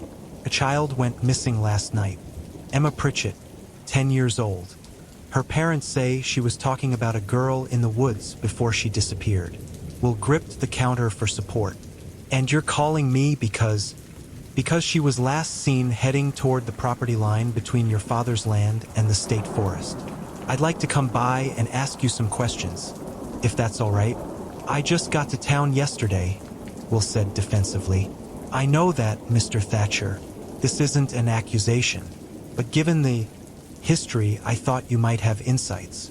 Will's gaze drifted to the window, to the pines standing sentinel at the edge of the property. Were they closer than he remembered? Did their shadows stretch farther across the lawn? "Come by in an hour," he said.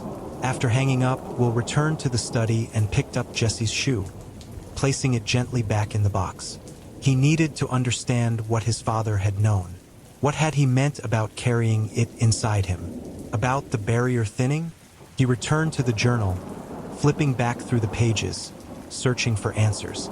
An envelope slipped from between the pages, yellowed with age. Inside was a photograph of his grandmother, his father's mother, standing in front of a grove of pine trees, her face serious, her eyes piercing. On the back, Written in faded ink, Elizabeth Thatcher, 1937, after the calling. The word calling was underlined 3 times.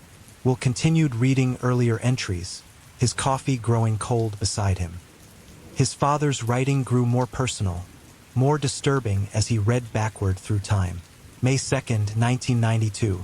Catherine's funeral today. Will doesn't understand why she did it. How could he? He's only 8. I've told him his mother was sick, that sometimes minds break like bodies do. I didn't tell him what she whispered to me that night in the hospital after she slit her wrists. I can hear them singing in the trees, Harold, just like your mother said we would. The Thatcher curse. My mother warned me never to have children. I didn't listen. Now I watch my son playing in the yard, wondering if he hears it too. The calling from the pines. The doorbell rang, pulling Will from the horrifying revelations. Sheriff Dawson stood on the porch, a stocky man in his 50s with a weathered face and alert eyes. Behind him, at the edge of the driveway, stood a petite woman with silver-streaked black hair. "Hope you don't mind," Dawson said. "Dr. Chun wanted to join us. She's been helping with the search for the Pritchett girl." Dr. Lily Chun nodded politely, but her eyes were sharp, assessing. "I'm a folklorist at the university," she explained. "I've been researching Millfield's history. When Sheriff Dawson mentioned your name, I asked to come along." Will led them to the kitchen, uncomfortably aware of the journal and shoebox he'd left in the study. He made fresh coffee while Dawson asked routine questions.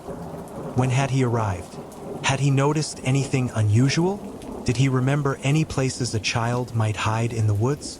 "Mr. Thatcher," Dr. Chun interrupted finally, "are you aware that your family has a significant place in Millfield's history?" Will's hand stilled on his coffee mug. "My father was the town doctor for decades. I'm talking about before that. Your grandmother, Elizabeth Thatcher, and her mother before her." Chen's voice was gentle but insistent. They were what locals called listeners, people who could hear the voices in the pines.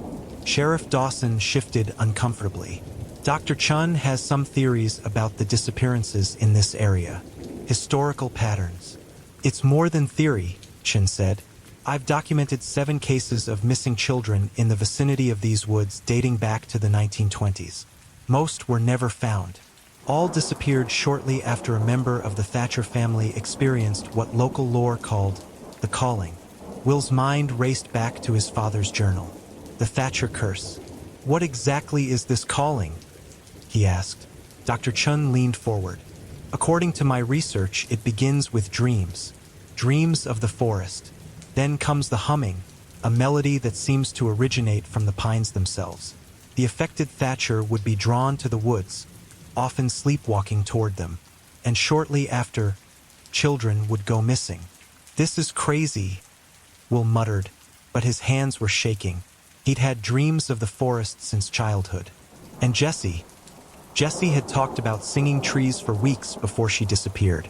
"Your daughter wasn't the first, Mr. Thatcher," Chun said quietly. "And this Pritchett girl may not be the last." "What are you suggesting?" Will demanded. "That my family is somehow responsible? That No one's accusing you," Sheriff Dawson cut in. "But we need to find this girl. Anything you know, anything at all could help." Will stood abruptly. "I think you should leave, Mr. Thatcher," Chun persisted. "The connection between your family and these woods. Get out." Will's voice was low, dangerous. "Now." After they left, Will paced the kitchen, his mind spinning. The humming he'd heard last night. Had it been real? And his father's journal entries. What had happened in this town? What was still happening? He returned to the study and picked up the journal again, determined to find answers. As he read, the shadows in the room gradually lengthened. Outside, the afternoon sun dipped behind the pines, casting long fingers of darkness across the lawn. And somewhere, just at the edge of hearing, a child began to hum. 3. Will awoke with a jolt, momentarily disoriented. He was in his father's study, slumped in the leather chair, the journal open on his lap. Outside, dusk had fallen. The pines were dark silhouettes against the purple sky. He hadn't meant to fall asleep, In his dream, he'd been walking through the forest, following the sound of a child singing. Not Jesse's voice, someone else's. The Pritchett girl? Will rubbed his face and checked his watch. 7:43 p.m. He'd been asleep for hours, lost in the labyrinth of his father's secrets. The journal had revealed more than he wanted to know. Generations of Thatchers plagued by voices from the pines, by missing children, by what his grandmother's generation had called the thinning. According to his father's notes, the Thatcher family had come to Millfield in 1879, settling the land and building the house where we'll now sat. They had prospered at first, establishing a timber business. But something had gone wrong. Something in the woods had awakened, had noticed them. Elizabeth Thatcher, Will's grandmother, had been the first to experience the calling as a young girl. 3 children from neighboring farms had vanished that same summer. And now, if Dr. Chun was right, it was happening again. Will stood and stretched his stiff muscles. His stomach rumbled. He hadn't eaten since morning. He headed to the kitchen, but stopped short in the hallway. The front door stood open, a cool evening breeze carrying the scent of pine into the house. He was certain he'd closed and locked it after the sheriff left. "Hello," Will called. No answer came. He approached the door cautiously. The porch was empty, the yard still. But there, at the edge of the property where lawn met forest, stood a small figure. A child, barely visible in the gathering darkness. Will's breath caught in his throat. "Hello?" he called again, stepping onto the porch. "Are you lost?" The figure didn't move. Will couldn't make out features, just a small silhouette against the darkness of the trees. His mind raced. Was it the missing Pritchett girl? How had she found her way here? He hurried down the porch steps and across the yard. As he approached, the figure turned and moved into the trees. "Wait," Will called, breaking into a run. "It's not safe." He followed the child into the forest, ducking under low branches, the last light of day barely penetrating the dense canopy. Ahead, he caught glimpses of movement, a flash of pale clothing among the trunks. "Stop, please," he shouted, but the figure kept moving deeper into the woods. The ground sloped downward, becoming rocky and uneven. Will stumbled on exposed roots, righted himself, and pressed on. The air grew noticeably colder, his breath coming in visible puffs. An unnatural silence descended. No birds, no insects, not even the sound of wind in the branches overhead. After several minutes of pursuit, Will broke into a small clearing and stopped short. The child was gone. In the center of the clearing stood a massive pine, far larger than any of the surrounding trees. Its trunk was gnarled and twisted, the bark blackened as if by fire. At its base, half buried in the ground, was what appeared to be a stone altar, ancient and worn smooth by time. Will approached slowly. Carved into the stone were symbols he didn't recognize, spirals and lines that seemed to shift and move in the dim light. And scattered across the surface were small objects. A child's hair ribbon, a tiny metal car, a plastic barrette, and other trinkets, offerings. Among them lay a worn red shoe, the match to the one in his father's box. Will's knees weakened. He reached for the shoe with trembling fingers. "I wouldn't touch that if I were you." Will spun around. Dr. Chun stood at the edge of the clearing, a flashlight in one hand, a worn leather book in the other. "What are you doing here?" Will demanded. "Following you," she replied simply. "I've been watching the house since this afternoon. I knew you'd come here eventually. They always do. They, the Thatchers. Once the calling begins, the woods draw you in." She approached cautiously, her flashlight beam playing over the altar. "This is it. The center. The thin place. What the hell are you talking about?" Dr. Chen's eyes reflected the flashlight's glow. "Your family didn't just settle here, Mr. Thatcher. They made a pact. Your great-great-grandfather, Timothy Thatcher, was dying of tuberculosis when he came to these woods in 1879. According to my research, he found something here, something ancient, something hungry. It offered him health and prosperity in exchange for service." "This is insane," Will muttered, but he couldn't take his eyes off Jesse's shoe. "Every few decades, it requires payment. Chun continued. A Thatcher hears the call first, dreams, humming, sleepwalking. Then the barrier thins, and children begin to vanish. I never heard any call, Will protested, and I certainly never made any pact. But your daughter did, didn't she? She talked about voices in the trees, about a special friend who wanted to play. You brought her here to your father's house that summer, and one night, she walked into these woods. Will's mind flashed back to that night 15 years ago.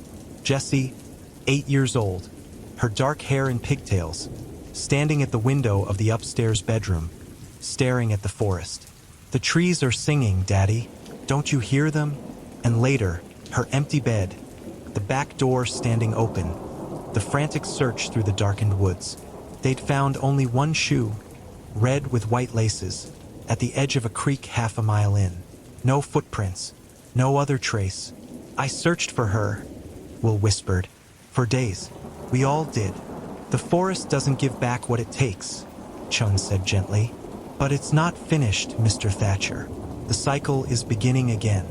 The missing Pritchett girl is just the start. A twig snapped behind them.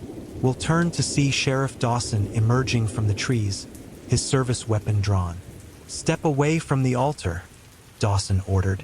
Both of you. Dr. Chun froze. Sheriff, I was just... Save it.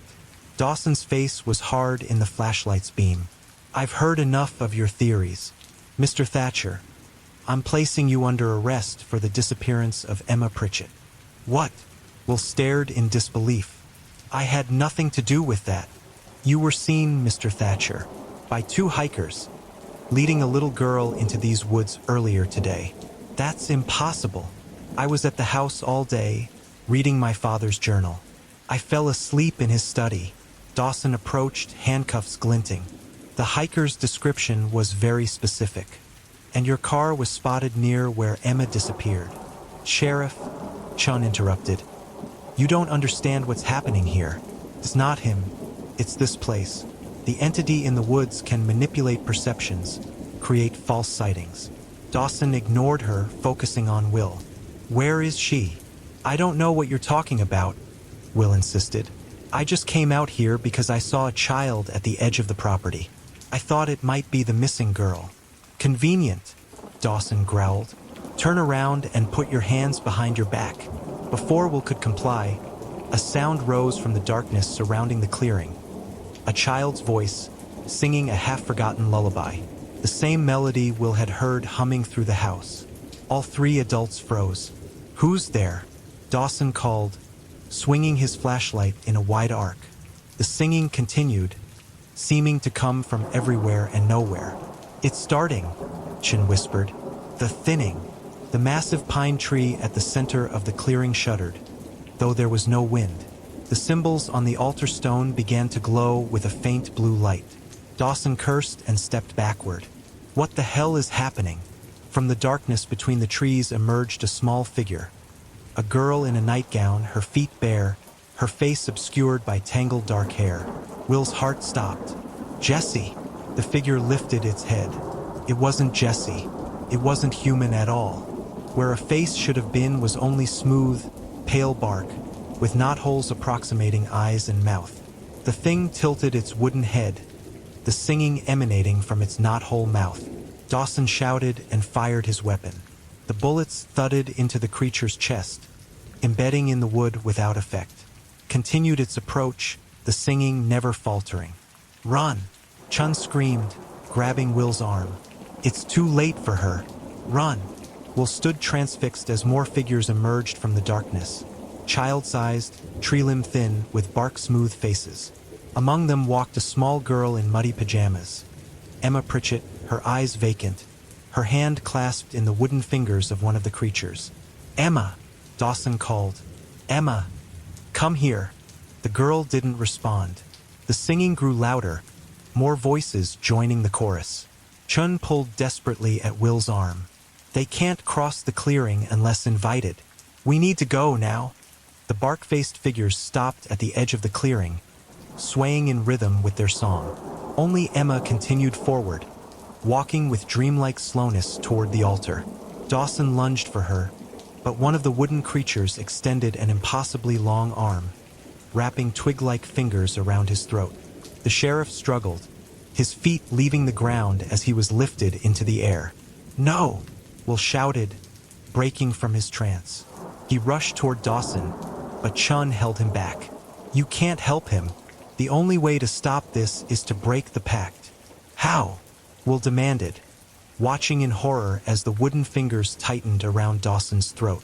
"The journal, your father was researching it.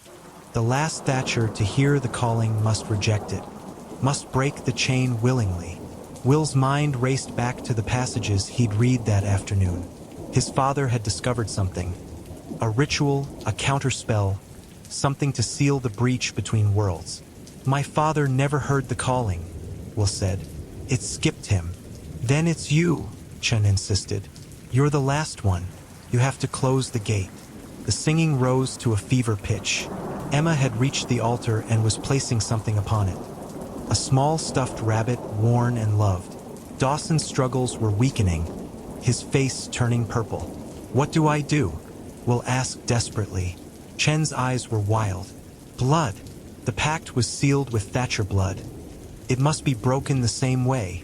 Will looked around frantically. At the base of the central pine, half hidden in the dirt, gleamed a shard of glass, perhaps from a broken bottle left by hikers long ago. He lunged for it, grasping the makeshift blade.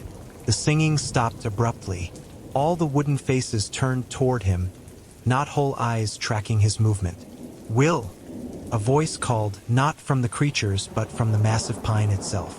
The trunk seemed to shift, forming the suggestion of a face in the bark. "Will, join us. Join Jessie." And there she was, stepping out from behind the ancient tree, his daughter, just as she had been 15 years ago. 8 years old, pigtails, red shoes on her feet. "Daddy," she said, her voice achingly familiar. "I've been waiting for you." Will felt tears streaming down his face. "Jessie." "It's not her," Chin shouted. "It's trying to stop you. Come play, Daddy." The thing that looked like Jessie said, extending a small hand, "Everyone plays here." Behind her, the wooden children nodded in unison, their knot-hole mouths stretching into grotesque smiles. Dawson had gone still in the creature's grasp.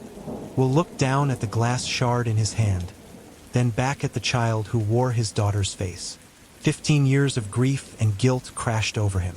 How easy it would be to take that small hand, to surrender to the pines, to be with some version of his daughter again. "The blood, Will," Chen urged. "On the altar." "Daddy, no." "Not," Jessie pleaded. "Stay with me. We can be together forever." Will closed his eyes. "My daughter is gone," he whispered. "You're not her." He slashed the glass across his palm, blood welling instantly. With 3 quick strides, he reached the altar and pressed his bleeding hand to the stone. "I reject the pact," he declared, his voice gaining strength. "I break the chain. No more children. No more Thatchers. This ends now." The symbols on the altar flared brilliantly. The massive pine convulsed, a horrible creaking sound filling the clearing. The wooden children screamed, a sound like branches breaking in a storm, and began to crumble, their bark flesh falling away to reveal nothing inside. The Jessie thing's face contorted in rage, the illusion slipping to show smooth wood beneath. "You can't leave us!" it shrieked, its voice no longer a child's but ancient and terrible. "The pact is eternal." "Not anymore," Will said. The ground beneath them trembled. Cracks appeared in the altar stone, spreading outward. The central pine began to split from within, golden light pouring from the fissures in its trunk. Dr. Chun grabbed Will's uninjured hand. "We need to go. Now!" They ran, dragging the semi-conscious Dawson between them, as the clearing collapsed behind them. Emma Pritchett stood frozen by the altar, her eyes vacant. Will broke from Chen's grasp and turned back, charging through the falling debris to reach the girl. He scooped her into his arms and sprinted after Chun, the forest disintegrating around them. They didn't stop running until they reached the edge of the woods. Behind them, the trees were thrashing as if in a hurricane, though the night air elsewhere was still. A high, thin wailing rose from the depths of the forest, the death cry of something ancient and hungry. They collapsed on Will's back lawn, gasping for breath. Emma stirred in Will's arms, her eyes focusing slowly. "Where's the singing?" she asked, her voice small and confused. "The tree children said we were going to have a tea party." Sheriff Dawson sat up, massaging his bruised throat. What the hell was that?" Dr. Chun was staring at the forest in wonder. "The pact is broken," she murmured. "After all these generations." Will set Emma gently on the grass and turned to face the woods. The unnatural movement had ceased. The pines stood silent and ordinary in the moonlight, but at their center, where the clearing had been, a soft golden glow persisted. As they watched, the light resolved into a procession of small, luminous figures emerging from the trees. Not the wooden children, but transparent human forms, a dozen or more, their features indistinct but their size unmistakable. Children walking hand in hand out of the forest. "The missing children," Chen breathed. "All of them." The ghostly procession moved silently across the lawn. At its end walked a small girl with pigtails and red shoes. She paused, turning toward Will, her face becoming briefly clear, Jessie smiling at peace. "Daddy," she said, her voice like wind through leaves. "Thank you." Then she was gone, along with all the others, fading like mist in the moonlight. Will sank to his knees, sobs racking his body. He cried for his daughter, for his father, for generations of Thatchers bound by a terrible pact, for 15 years of carrying a guilt that was never truly his. Behind him, Chun was on the phone, calling for an ambulance for Emma and Dawson. The sheriff was explaining to the confused child that her parents were waiting, that she was safe now. Will remained kneeling, facing the now silent forest. His bleeding hand pressed against the earth. Thatcher blood on Thatcher land, but free now. The chain was broken. In the house behind him, the lights flickered on, the power restored at last. And from the woods, for the final time, came the faint sound of children laughing as they ran toward home. For the morning of Harold Thatcher's funeral dawned clear and crisp. Will stood by the freshly dug grave, surprised by the number of townspeople who had come to pay their respects. Many nodded to him with newfound warmth. Word of what had happened in the woods had spread quickly, if not accurately. Emma Pritchett, reunited with her grateful parents, remembered little of her ordeal. She spoke of dreams about playing with tree children, but the details were already fading, as childhood nightmares should. Sheriff Dawson had been released from the hospital with severe bruising to his throat, but no lasting damage. The official report mentioned a rescue operation in difficult terrain, and left it at that. Some things were too strange for incident reports. As the simple service concluded and people began to disperse, Dr. Chun approached Will. "The university team began examining the clearing this morning," she said quietly. "The altar stone has crumbled to dust. The large pine tree has split down the middle, struck by lightning, according to the forestry experts." Will nodded. "And the other things?" "No trace, but the historical record is clear enough. 7 documented cases of missing children in these woods over 140 years, all coinciding with incidents involving the Thatcher family. And now it's over. My father knew," Will said. "He was researching it, trying to find a way to break the cycle. He protected the town as best he could," Chen agreed. "The journal entries show he was medicating children who started hearing the call, keeping them safe." Will glanced toward his father's casket, feeling a complex mixture of grief, understanding, and forgiveness. Harold Thatcher had carried his own burden of secrets and guilt. "What will you do now?" Chen asked. Will looked toward the edge of the cemetery, where the pines swayed gently in the autumn breeze. Ordinary trees now, nothing more. Sell the house, set up a scholarship in Jesse's name. He paused. "And find a way to live without ghosts." Chen smiled sadly. "Some ghosts help us heal if we let them." After she left, Will remained by the grave as the cemetery workers prepared to lower the casket. From his pocket, he took 2 small items. Jesse's matched red shoes, finally reunited after 15 years. He He placed them atop his father's casket. "Take care of her," he whispered, "until I see you both again." As Will walked away, the wind picked up, carrying the scent of pine and, just faintly, the sound of a child's laughter. Not eerie now, but joyful, free. He stopped and listened, a smile touching his lips for the first time since returning to Millfield. Some chains, once broken, set everyone free. 3 months later, Will stood in his apartment in Portland, staring at the final cardboard box from his father's house. Everything else had been sorted, sold, donated, or discarded. The house itself had sold quickly to a young family from Boston, a couple with twin girls who had fallen in love with the wraparound porch and the view of the pines. Will had told them nothing of the property's history. There was nothing to tell, not anymore. The barrier was sealed, the hungry thing in the woods gone. Dr. Chen's research team had confirmed it. The clearing had transformed into an ordinary patch of forest, unmarked by anything supernatural. Will opened the final box slowly. Inside lay his father's personal effects. His watch, his wedding ring, his pipe. And beneath them, wrapped in tissue paper, a small wooden carving of a pine tree. His father had kept it on his desk for as long as Will could remember. He turned it over in his hands. Carved into the base were the same strange symbols he'd seen on the altar stone. A family heirloom passed down from Timothy Thatcher himself. The physical embodiment of the pact. Will carried it to his fireplace and tossed it into the flames. The dry wood caught quickly, the symbols glowing briefly before being consumed.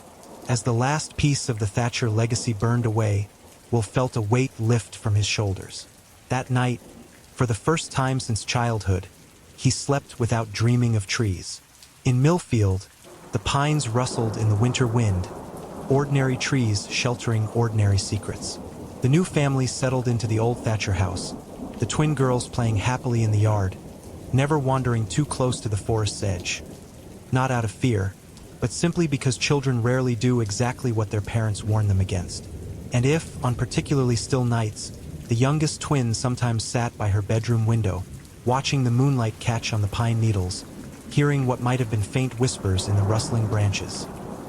Well, that was surely just the wind. Nothing more than that. Surely.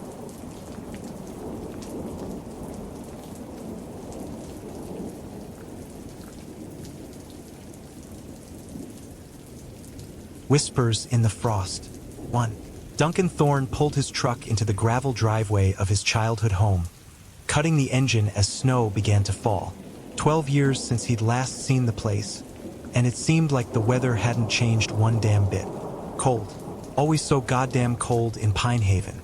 The 2-story farmhouse loomed before him, weathered clapboards siding a pale gray in the dying afternoon light. His father's funeral had been 2 days ago. Heart attack, they said. Just dropped dead in the kitchen while making his morning coffee. Duncan had waited until the funeral was over before making the 4-hour drive from Portland to clean out the old man's belongings. He wasn't here to mourn. They'd done their mourning for each other years ago, when Duncan's mother died and Gerald Thorne had chosen the bottle over his only son. As he stepped out of the truck, a peculiar silence enveloped him.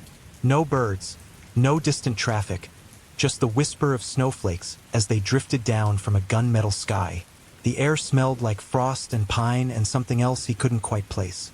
Something unpleasant, metallic almost. Still standing, I see, Duncan muttered to the house. The porch steps creaked under his weight. He found the spare key exactly where it had always been, tucked behind the loose piece of molding on the right side of the door frame. The lock turned with a rusty groan. The interior was exactly as he remembered it. Worn furniture, faded wallpaper, the lingering scent of cigarettes, whiskey, and Old Spice. Gerald's entire life had been a monument to the past, to the time before Duncan's mother got sick and everything fell apart. Duncan flicked the light switch. Nothing happened. Perfect. Just perfect. He dug his phone from his pocket, activated the flashlight, and swept the beam across the front hallway. A layer of dust coated everything, but otherwise, the place looked tidy. Unexpected, given his father's decline into alcoholism. He made his way to the kitchen, where the power box was located in the pantry. As the beam of light crossed the kitchen floor, he froze. A dark stain spread across the linoleum tiles. Dried, rusty brown. Blood. A lot of blood. More than a heart attack should produce. Duncan moved closer, crouching to examine the stain. What the hell happened here? His phone chirped, startling him so badly he nearly dropped it. The screen showed no service, but somehow a text message had come through. Come outside and see. Duncan stared at the message. Unknown number. He looked toward the kitchen window, which faced the backyard. The snow was falling heavier now, blanketing the old swing set his father had built for him 30 years ago. As he watched, a figure walked slowly past the window. A woman, wearing what looked like a white nightgown, her dark hair hanging loose around her face. "Hey!" Duncan called out, rushing to the back door. He fumbled with the lock, threw it open, and stepped onto the small back porch. The yard was empty. Fresh snow showed no footprints. His phone chirped again. "Look in the cellar, Dunk. I've been waiting." No one had called him Dunk since his mother died. 2. The cellar door was in the kitchen, directly adjacent to the bloodstain. Duncan stood over it, flashlight beam trembling slightly in his hand. As a boy, he'd hated the cellar. The dank smell, the spiders, the way the single bulb cast grotesque shadows across the stone walls. His father had locked him down there once when he was 10, after Duncan had accidentally broken one of his mother's china teacups. Left him there for 6 hours in the dark while Gerald drank himself stupid upstairs. The memory made his palms sweat. Another text message arrived. "Getting colder. Dunk. Hurry." "This is bullshit," Duncan muttered, grabbing the brass handle and yanking the cellar door open. A rush of fetid air hit him. The smell of mildew, earth, and something putrid underneath. His phone's flashlight barely penetrated the darkness below. The wooden steps groaned under his weight as he descended. The temperature dropped with each step until his breath clouded in front of him. At the bottom of the stairs, Duncan swept his light across the cellar. Old furniture, boxes of holiday decorations, tools hanging on the wall, and in the far corner, a large chest freezer humming quietly. That was wrong. If the power was out, the freezer shouldn't be running. As he approached it, the hum grew louder, more insistent. It wasn't the mechanical sound of a motor. It was almost like voices, low murmurs just below the threshold of understanding. His phone chirped. "Open it." Duncan's hand hovered over the freezer lid. Every instinct told him to go back upstairs, get in his truck, and drive away from Pine Haven forever. But something stronger pulled at him. A need to know, to understand what had happened in this house. He lifted the lid. Frost coated the inside of the freezer, thick and white. Nestled in the center was a small leather-bound book, an old journal by the looks of it. As Duncan reached for it, the frost around the book began to melt, even though the air felt cold enough to crack teeth. Water droplets formed, but instead of clear, they were deep crimson. Blood, seeping from the frost itself. He snatched the journal, slamming the freezer shut, wiping his fingers on his jeans. The journal's cover was warm to the touch, almost hot, despite where it had been. A crash from upstairs made him jump. Clutching the journal, Duncan hurried back up the cellar steps. In the kitchen, one of the cabinets had fallen off the wall, dishes shattered across the linoleum floor. As he stared at the mess, the blood stain on the floor seemed to pulse, growing slightly darker, slightly larger. His phone chirped again. "Read it. Learn what he did to me." Duncan fumbled with the journal's clasp, finally getting it open. The pages were filled with his father's sharp, angular handwriting. He flipped through until a date caught his eye. October 17th, 2012, the day his mother died. "Martha is gone. The doctors called it cancer, but I know better. It was the darkness in this house. It's been here since we moved in, whispering to me from the walls, promising things. I ignored it until it was too late. Now it has her, and it wants Duncan next. I won't let that happen. I made a deal tonight, my soul for his safety." The frost came for the first time, creeping across the bedroom floor, speaking with her voice. Not Martha as she was at the end, but Martha from before, when we were young and in love. It wants blood, regular payments, small animals at first, then larger ones. Duncan's hands shook as he flipped forward several pages. February 3rd, 2015. The frost is demanding more. The Cooper woman who lived alone on Elmsford Lane went missing last week. They'll never find her. The house consumed her completely, left nothing but a stain that I've scrubbed 100 times. It won't come out. The deal is changing. I don't think Duncan is safe anymore. I hear it whispering his name at night. I've started drinking to drown out the voices. Duncan felt bile rise in his throat. He flipped to the final entry, dated 3 days ago. It's over. I've done terrible things to feed this house, to keep the deal. But the frost spoke to me last night with Martha's voice. Said Duncan is coming home. Said it's been waiting for him all along. I can't do this anymore. Better to break the deal. Better to let it take me instead. If you're reading this, son, run. Don't look back. The frost has been waiting for you. It wears your mother's face, but it's not her. It's never been her. Duncan slammed the journal shut, his heart hammering in his chest. The temperature in the kitchen had dropped dramatically. He could see his breath hanging in the air. The blood on the floor was moving, tiny rivulets spreading outward like fingers reaching for his boots. His phone chirped. Too late to run, Dunk. You're already mine. 3. Duncan backed away from the spreading blood, clutching the journal to his chest. The logical part of his brain, the part that worked as an accountant in Portland, that paid his taxes on time and never missed an oil change, was screaming that none of this was possible. Blood didn't move on its own. Dead mothers didn't send text messages. But here in his father's kitchen, logic seemed as distant as warmth. "Who are you?" he demanded, his voice cracking. "What do you want?" The blood on the floor rippled, as though disturbed by invisible footsteps. It began to crawl up the walls, defying gravity, forming strange symbols that looked almost like letters but in no alphabet Duncan recognized. His phone screen lit up, displaying a photo he'd never seen before. His mother in her hospital bed, skeletal thin, eyes sunken, but smiling weakly at the camera. The timestamp showed it was taken hours before her death. The image began to change.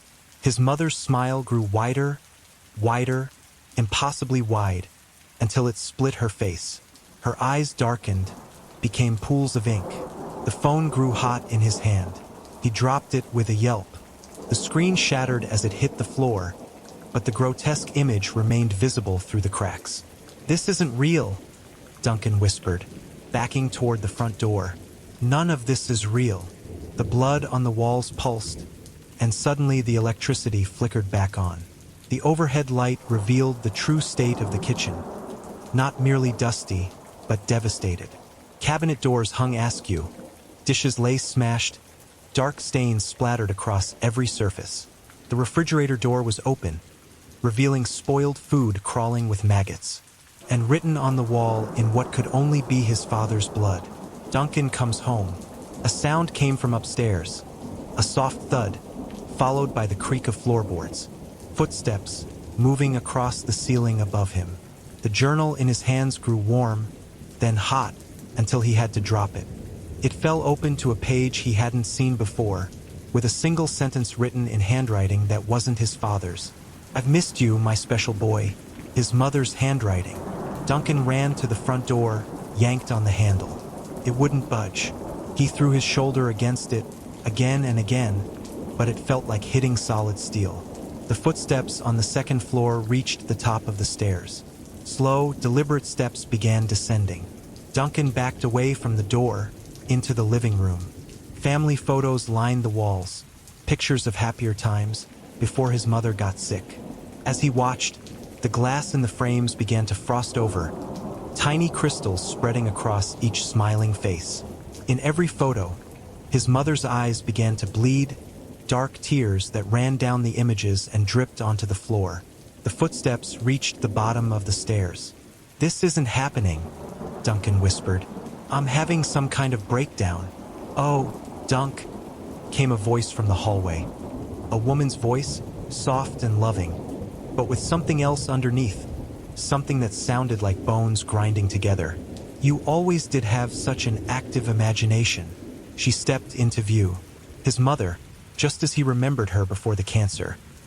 Beautiful, dark-haired, with warm brown eyes and a gentle smile. She wore the white nightgown she'd been buried in. "Mom!" Duncan's voice was barely audible. She smiled wider, too wide, her teeth too numerous, too sharp. "I've been so lonely without my boys," she said, taking a step toward him. Frost formed on the floor where her bare feet touched the hardwood. "Gerald tried to keep you from me. He fed me strangers, animals, anything to keep me from calling you home." She tilted her head at an impossible angle. "But fathers lie. Mothers never do." Duncan's back hit the wall. There was nowhere left to retreat. "You're not my mother," he said, his voice steadier than he felt. Her smile faltered, just for a moment. "Part of me is, the part that loved you enough to stay. The house took the rest." She held out her hand. Her fingers were elongated, the nails curved into points. "Come upstairs with me, Dunk. See what I've made for you." Duncan's eyes darted around the room, searching for a weapon, an escape route, anything. But there was only his mother's outstretched hand and the frost slowly spreading across the floor between them. "Dad tried to protect me from you," he said. "That's why he drove me away. That's why he drank." She laughed, a sound like icicles shattering. "Gerald was weak. When the house first spoke to us, he was the one who listened. He was the one who made the first offering." Her eyes darkened. A neighbor's cat. "Then their dog. Then the neighbor. I don't believe you. The deed is in his desk upstairs." 1963. The original owner was a man named Elias Frost. She smiled at the coincidence. "He built this house over something old, something hungry. It slept until your father woke it with his desire. His desire for success, for me, for the perfect family." She took another step closer. "We fed it together at first. Small things. It made us happy, made us wealthy, gave us you." Duncan remembered his early childhood, the big house, the nice cars, the expensive vacations. Then suddenly, when he was 8, everything changed. His father lost his job at the bank. They sold the vacation home, the new car, started living frugally in this old farmhouse his father had inherited. "Then I got sick," his mother continued, as if reading his thoughts. "And Gerald couldn't bear to keep feeding it. He thought if he stopped, I might get better. But the house doesn't forgive broken promises." The frost had reached Duncan's feet, creeping up his boots. "It kept a piece of me when I died, the piece that loved you most." She was close enough now that he could smell her, a sickly sweet odor of decay and winter air. "Gerald knew you'd come back someday. He tried to stop it. Such a shame. What did you do to him?" Duncan's voice was a whisper. Her smile stretched even wider, splitting at the corners of her mouth. "The same thing I'm going to do to you, my special boy. Make you part of the house. Forever." She reached for his face. Duncan ducked under her outstretched arm, stumbling past her into the hallway. The frost followed him, spreading across the floor and walls like a living thing. The front door remained sealed shut, so he bolted toward the kitchen, toward the back door. His mother's laughter echoed behind him. "You can't leave, Dunk. No one ever leaves." In the kitchen, the blood on the floor had formed a perfect circle, pulsing like a heartbeat. The back door stood open, snow swirling in from outside. An escape. Duncan lunged for it, but as he reached the threshold, he saw that the backyard was gone. Beyond the doorway was only darkness, a void that seemed to stretch infinitely. His mother's voice came from directly behind him. "The house doesn't connect to the world anymore. Not since Gerald tried to break our deal. It's just us now. Just family." Duncan spun around. She stood between him and the only other exit, the cellar door. Her form was changing, elongating. The nightgown now seemed more like a part of her body, the fabric merging with her skin. Her fingers had grown longer, tapering into frost-covered points. "Stay back," Duncan warned, grabbing a knife from the kitchen counter. She tilted her head, her neck extending unnaturally. You wouldn't hurt your mother, would you? After all the sacrifices I made for you. You're not my mother, Duncan repeated, but his hand trembled. Her smile faltered again. Part of me is the part that remembers teaching you to ride a bike, the part that sang you to sleep, the part that loves you still. She took a step closer. The house took the rest, yes, but it gave me power in return. She gestured toward the walls, which began to bleed. Not blood this time, but memories. Images played across the peeling wallpaper like movie projections. Duncan as a toddler taking his first steps, Duncan blowing out birthday candles, Duncan's high school graduation. I've watched you all these years, she said, through other eyes in other towns. Every stranger who gave you a second glance might have been me. Looking through them, checking on my boy. The knife felt useless in Duncan's hand, but he kept it raised. Why now? Why bring me back now? The house is hungry, she said simply, and Gerald's death broke the last seal. I couldn't reach you before, not directly. He made sure of that with his pathetic rituals and protections. She glanced at the bloodstain on the floor. He thought sacrificing himself would save you, as if his life alone could satisfy the house. Duncan's mind raced. The journal. His father's final entry said he'd broken the deal deliberately, sacrificed himself instead. The frost has been waiting for you, his father had written. Not his mother, the frost itself. You're lying, Duncan said, a new certainty in his voice. Dad didn't wake anything. He found something you'd already started. Didn't he? Something you'd been feeding long before I was born. Her face contorted, the beautiful features twisting into something ancient and hungry. Clever boy, you always were too perceptive. The house didn't make you this way, Duncan continued, the truth dawning on him. You were always this way. Dad was protecting me from you. She hissed, frost emanating from her mouth like breath on a winter morning. Gerald was weak. He could have had everything, power, eternal life, if he'd just given you to the house when you were born. One simple sacrifice. Duncan felt something solid beneath his foot. His phone, screen still illuminated with that distorted image of his mother. But through the cracks, he saw something else. A text message, not from Mom, but from Dad. Cellar freezer. Salt and fire. End it. The realization hit him like a physical blow. His father had known he would come back, had left him instructions. He didn't break the deal to save himself, Duncan said, understanding flooding through him.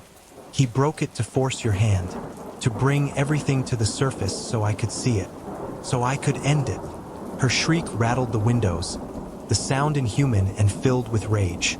She lunged at him, fingers extended like claws. Duncan dove to the side, rolling across the blood-stained floor toward the cellar door. He yanked it open and half fell down the stairs, the creature that had once been his mother close behind. The freezer hummed in the corner, louder now, the sound not like voices but like screams. Dozens of them, layered atop one another. Duncan ran to his father's workbench, frantically searching the shelves above it. There, a large container of rock salt, used for melting ice on the walkways, and beside it, lighter fluid and matches. You think that will stop me? The thing at the top of the stairs no longer bothered with its human disguise. It was taller now, stretched and pale, its skin translucent enough to show dark veins beneath. I've been feeding this house for 40 years, long before you were born. And now you're going to starve, Duncan said, unscrewing the cap from the salt container. She descended the stairs, moving in a jerky, unnatural way, like a puppet with too many joints. Your father tried salt. He tried fire. He tried everything. But he didn't try both together, Duncan said, remembering camping trips with his father, how Gerald had taught him that you could put out most fires with salt, but some special fires, chemical fires, burned hotter with salt. The thing lunged at him. Duncan dropped to the floor, sliding beneath a work babel as those terrible claws slashed the air where he'd stood. He scrambled to the freezer, throwing open the lid. The frost inside was thicker now, forming intricate patterns that seemed to shift and move as he watched. At the center was no longer a journal, but a pulsing dark mass, like a heart made of ice. The thing that had been his mother screamed, "Don't touch it!" Duncan dumped the entire container of salt onto the frozen heart, then soaked it with lighter fluid. The frost began to melt immediately, the dark mass writhing. Cold hands gripped his shoulders, yanking him backward with inhuman strength. Sharp fingers dug into his flesh. The creature's face loomed over his, no longer even remotely human, just a pale mask with too many teeth and bottomless black eyes. "I should have eaten you in the womb," it hissed. Duncan struck a match. "You should have left my family alone." He tossed the match into the freezer. The salt-covered heart erupted in blue-white flames. The creature shrieked, its grip on Duncan loosening as it convulsed. The walls of the cellar began to crack, frost pouring from the fissures like blood from wounds. Duncan staggered away from the freezer, from the burning heart, from the thrashing creature. The stairs, he needed to reach the stairs. The entire house groaned, a deep, structural sound like a dying beast. The ceiling began to collapse, wooden beams splitting and falling. One crashed down inches from Duncan's head as he scrambled toward the staircase. Behind him, the creature howled, not in pain but in fury. "If I die, you die with me. The house takes us all." Duncan reached the bottom of the stairs just as the floor beneath him began to give way, revealing not earth but an endless void of swirling frost. He leapt for the first step, catching it with his hands as his legs dangled over nothingness. Pulling himself up, he climbed the stairs as the cellar disintegrated below. The creature's howls grew more distant, fading into the void that was consuming the foundation of the house. Duncan reached the kitchen to find it transformed. The walls bled freely now, not blood but a thick black ichor that bubbled and steamed. The ceiling sagged, the weight of decades of secrets and horrors pressing down. He had to get out before the whole place collapsed.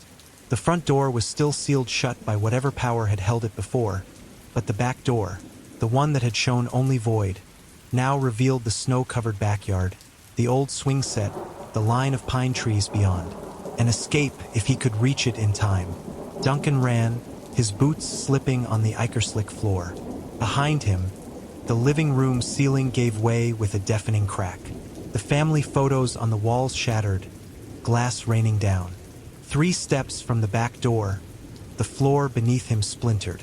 Duncan lunged forward, throwing himself through the doorway as the kitchen floor collapsed entirely. He landed face first in the snow, the cold a shock against his skin. Scrambling to his feet, he staggered away from the house, not stopping until he reached his truck.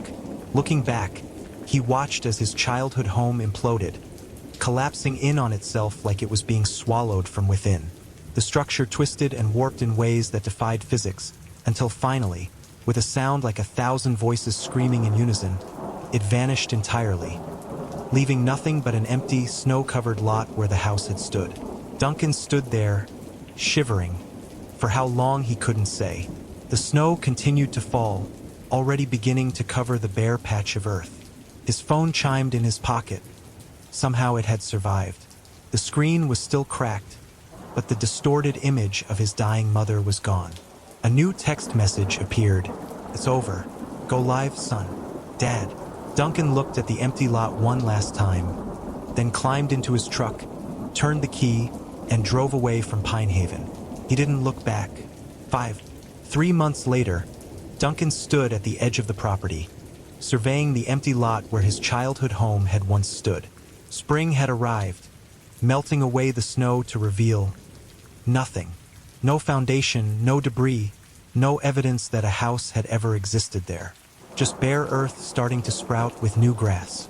The realtor beside him checked her clipboard nervously. "And you're sure you want to sell? The property's been in your family for generations." "I'm sure," Duncan said.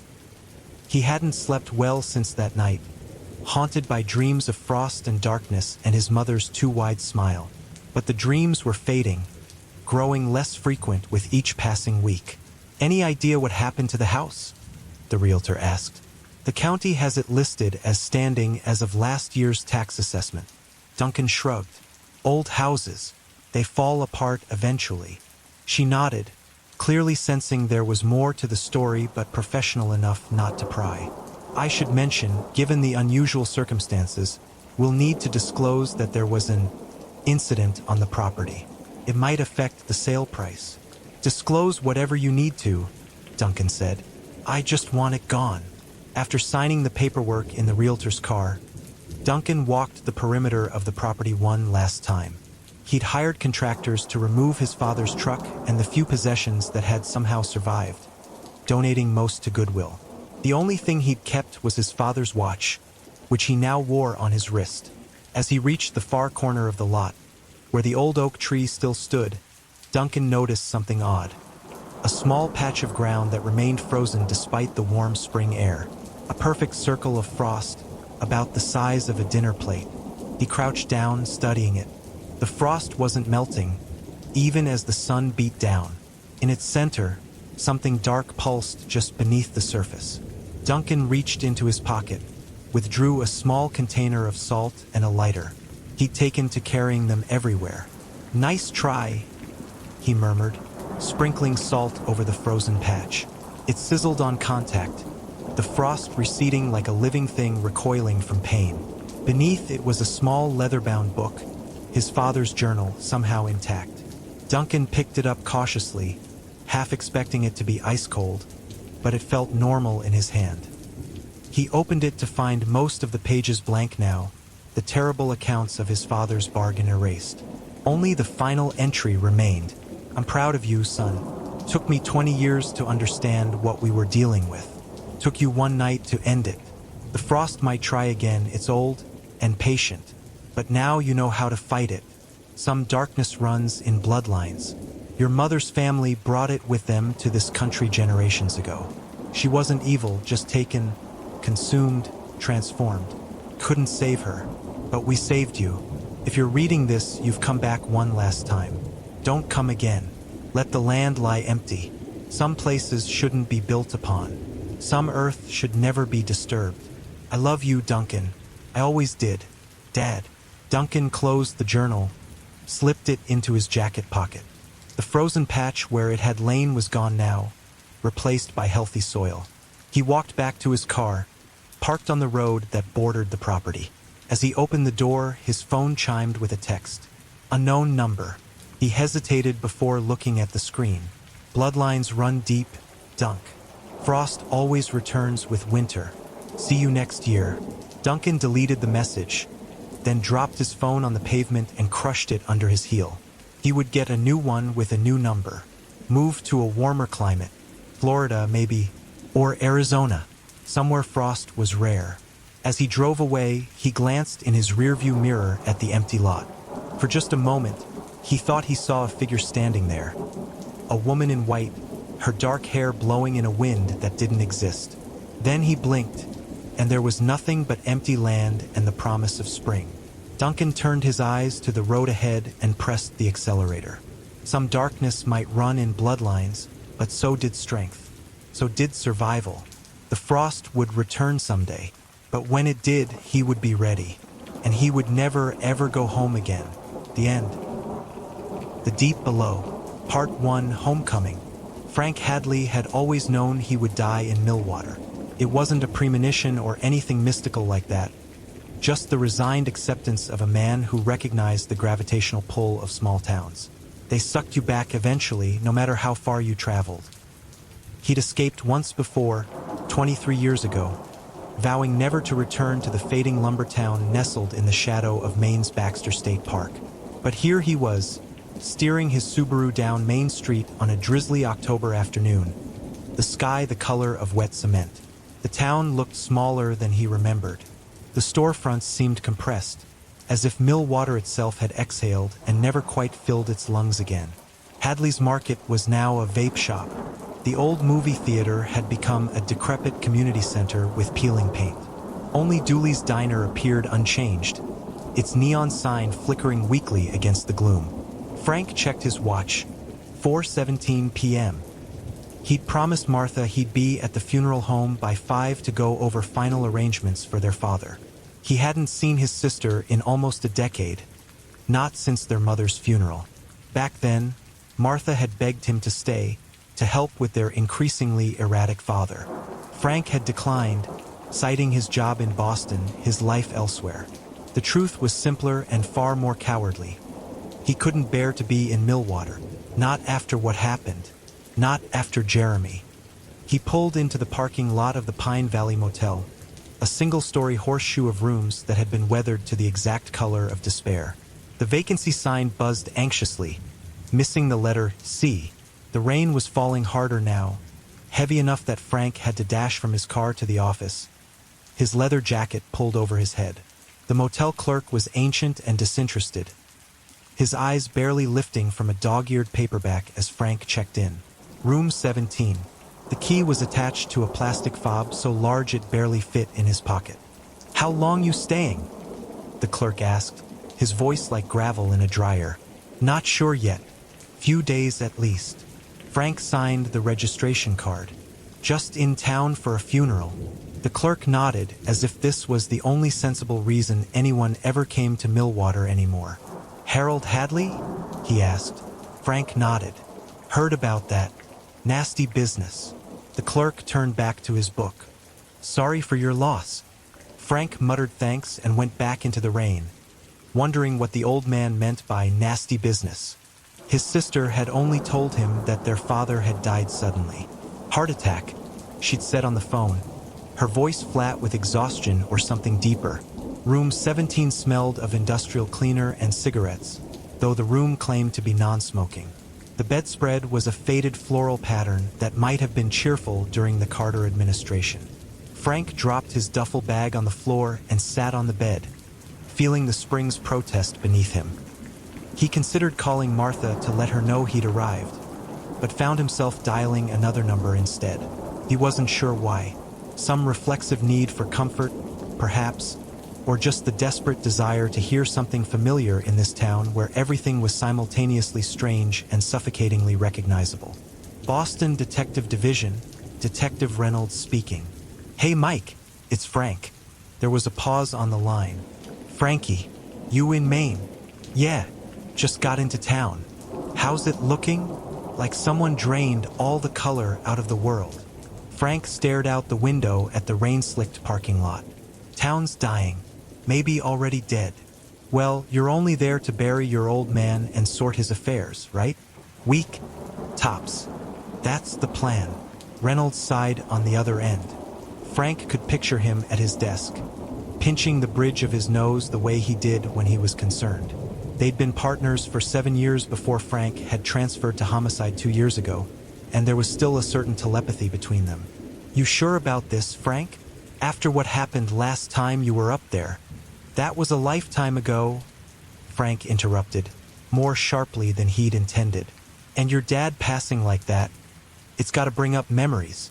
Frank's breath caught in his throat. "What do you mean, like that?" Another pause. "Your sister didn't tell you?" "Tell me what?" "She said it was a heart attack." Reynolds cleared his throat.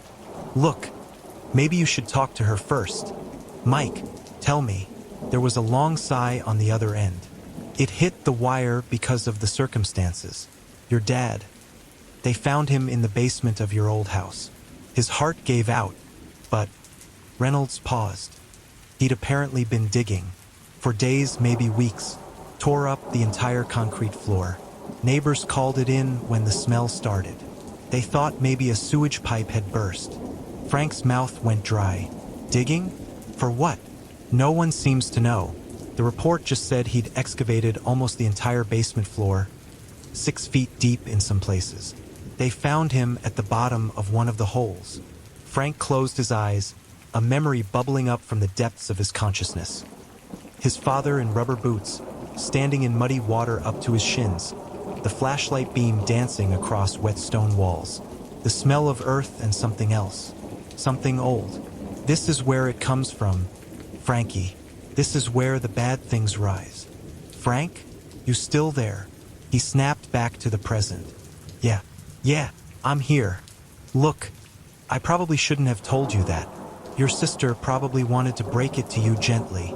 It's fine, Frank said, though it wasn't. Nothing about this was fine. I should get going. I'm supposed to meet Martha at the funeral home. Call me if you need anything. And Frank, don't stay there too long. Frank hung up and sat motionless on the bed, listening to the rain beat against the window. The rhythmic tapping reminded him of fingernails, small, desperate fingernails, scraping against the inside of a wooden box buried in the earth. The Pine Grove Funeral Home occupied what had once been the town's grandest Victorian mansion, its gabled roof and wraparound porch now sagging slightly, like a once beautiful woman who had given up on appearances. Frank parked next to a silver Honda he assumed was Martha's and sat for a moment, gathering himself. His conversation with Reynolds had left him unsettled. Why would their father tear up the basement floor? Harold Hadley had been many things. Stern, distant, occasionally cruel, but never irrational. Even in his drinking days, he had maintained a cold, calculating logic that had made his anger all the more terrifying. Frank couldn't imagine him engaged in some manic excavation project. Unless Frank pushed the thought away. The incident at the lake had nothing to do with this. Couldn't. That had been almost 30 years ago. Martha was waiting in the funeral home's hushed reception area, seated in a high-backed chair that made her look small and frail. She'd aged more than Frank had expected. Her brown hair now streaked with gray, crow's feet etched deeply around her eyes. But when she stood to embrace him, he caught a glimpse of the little sister who used to trail him through the woods, collecting interesting rocks and feathers. "You look good, Frankie," she said, though her eyes told a different story. She looked him over like she was checking for injuries. "You too, Marty." He used her childhood nickname automatically and was rewarded with a faint smile. "I'm sorry about Dad." Her smile vanished. "Are you?" The question caught him off guard. "Of course I am." Martha studied him for a moment, then nodded slightly, as if confirming something to herself. "Mr. Peabody is waiting for us in his office. He's handling the arrangements." The funeral director was a thin man with papery skin and unnaturally black hair. He offered Frank condolences in a practiced murmur, then guided them through burial options with the efficient detachment of someone discussing menu selections. Frank let Martha take the lead, noting how she seemed to have already decided most of the details. Closed casket. No viewing. Simple service. Dad left specific instructions, she explained when Frank questioned the rush timeline. He wanted to be buried as quickly as possible. She wouldn't meet his eyes when she said this. When they'd finished with Peabody, Martha suggested they get dinner at Dooley's. Frank followed her car through the rain-slick streets, his windshield wipers beating a metronomic rhythm that matched his growing unease. Something wasn't right. Reynolds' revelation about the basement, Martha's strange behavior, the hurried funeral arrangements. Dooley's was nearly empty, just a couple of old-timers nursing coffees at the counter and a waitress who looked bored enough to cry. The siblings slid into a booth by the window, the vinyl seats squeaking beneath them. Frank studied the laminated menu without seeing it, waiting for Martha to speak first. "You should have come back sooner," she finally said, not looking up from her menu. "Before he got bad." "I didn't know he was sick," Martha snorted. "He wasn't sick. Not physically." The waitress appeared, pouring coffee they hadn't asked for and taking their orders with mechanical efficiency. When she left, Frank leaned across the table. "What happened, Martha? What was he doing in the basement?" His sister's face went blank, a defensive mechanism he recognized from childhood. She'd always retreated into herself when things got too intense, disappearing like a turtle into its shell. "Did Mike Reynolds call you?" she asked. "He mentioned something about Dad digging up the basement floor. Why would he do that?" Martha's hands trembled slightly as she stirred sugar into her coffee. "It started about 3 months ago, after the dreams." "Dreams?" He said he kept dreaming about Jeremy, about the lake, about what we... She stopped abruptly as the waitress returned with their food. Frank felt his appetite vanish at the mention of Jeremy's name. He picked at his meatloaf as Martha continued, her voice barely above a whisper. He said Jeremy was talking to him in the dreams, telling him things about what's underneath the house. Frank's fork froze halfway to his mouth. "That's crazy. Is it?" Martha's eyes met his, and he was startled by the intensity he saw there. You know what this town is built on? What Dad used to tell us about the water table, the underground streams. Those were just stories, to keep us away from the lake. Were they? Martha pushed her plate away. Then why did Jeremy want to go there so badly? Why did he make us promise to take him? Frank felt a familiar tightness in his chest. The precursor to panic he'd grown accustomed to whenever Jeremy Wilcox entered his thoughts. His childhood best friend. His first true confidant. The boy who had disappeared beneath the dark waters of Lake Millwater while Frank and Martha watched from the shore, paralyzed with horror. That was an accident, Frank said, the words sounding hollow even to his own ears. Martha's laugh was bitter and short. That's what we told ourselves. That's what Dad made us tell the police. But you know better, Frankie. You know what we saw pull him under. Frank pushed his own plate away and lowered his voice. We were kids, Martha, 10 and 8 years old. We were scared and confused, and we made up a story to make sense of a terrible accident. Then explain to me why Dad spent the last months of his life digging up the basement. Explain why he kept talking about paths and doorways beneath the house. Explain this. She reached into her purse and pulled out a small object wrapped in cloth, sliding it across the table. Frank unwrapped it carefully. It was a stone, not much larger than a golf ball, dark gray with faint blue veins running through it, perfectly round, as if shaped by tools rather than nature. Where did you find this? He asked, his throat suddenly dry. Dad had dozens of them. He was arranging them in patterns on the basement floor before he started digging. He said they're markers, that they show where the thin places are. Frank rewrapped the stone, trying to ignore the way it seemed to pulse against his palm, as if containing a faint heartbeat. He'd seen stones like this before. When they were children, they used to find them along the shore of Lake Millwater. Jeremy had been fascinated by them, collecting them in a cigar box under his bed.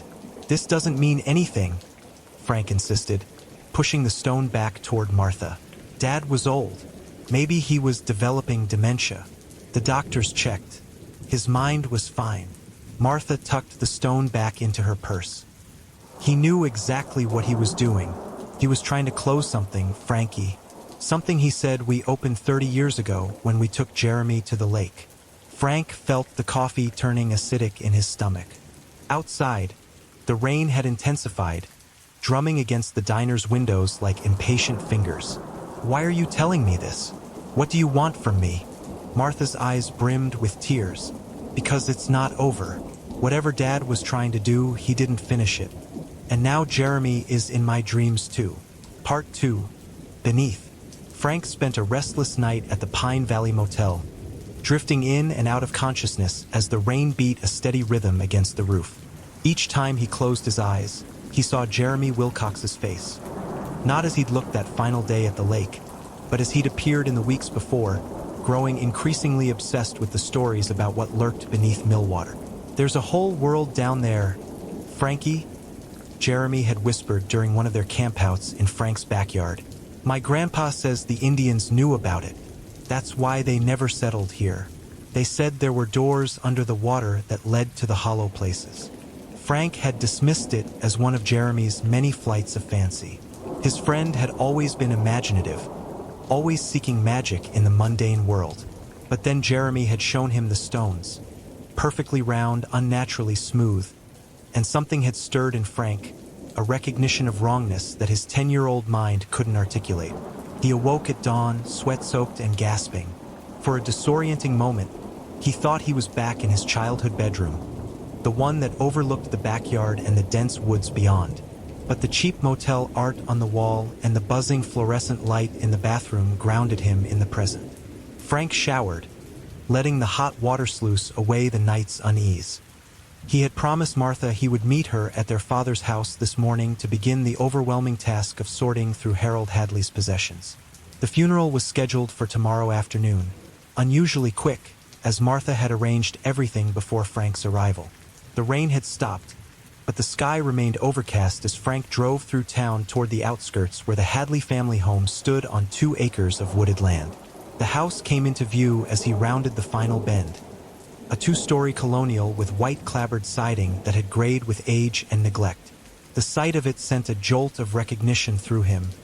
Not nostalgia, but something more primal. A warning. Martha's Honda was already in the driveway. Frank parked behind it and sat for a moment, steeling himself.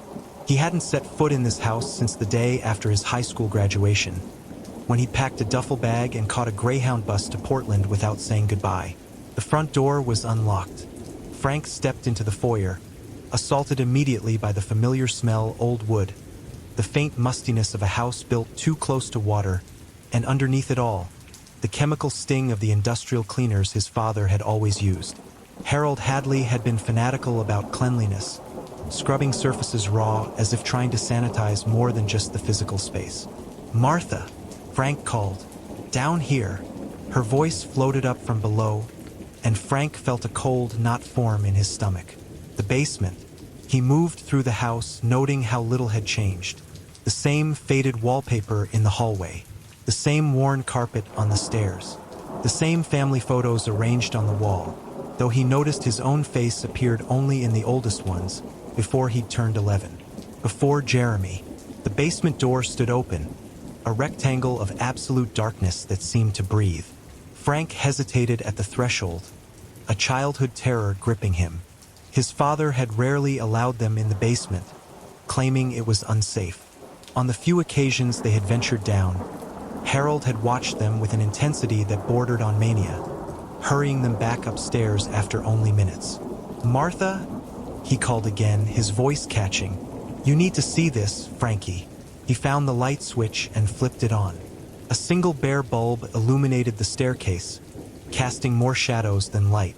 Frank descended slowly, the wooden steps creaking beneath his weight. The basement opened up before him, and he stopped short, breath catching in his throat. It was completely transformed from the space he remembered. The concrete floor had been demolished, exposing the earth beneath. Trenches crisscrossed the room, some shallow, others deep enough that he couldn't see the bottom in the dim light. The walls were marked with strange symbols drawn in what looked like charcoal. Concentric circles, spirals, and more complex patterns that hurt his eyes if he looked at them too long.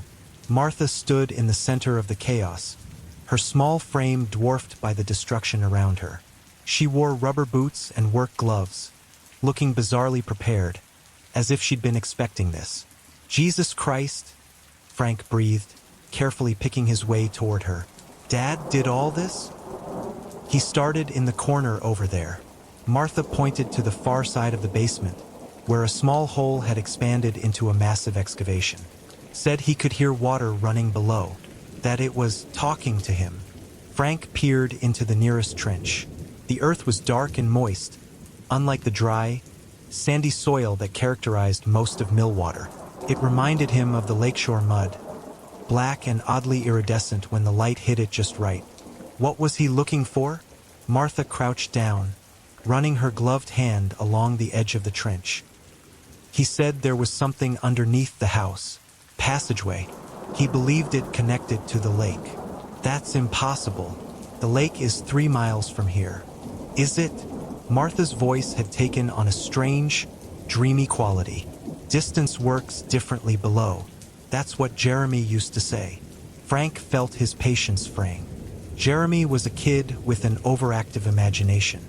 Dad was an old man who might have been losing his mind. "None of this is real, Martha." She looked up at him, her eyes reflecting the weak light like a nocturnal animal's. "Then how do you explain that?" She pointed to the deepest hole, the one where their father had reportedly been found. Frank approached it cautiously.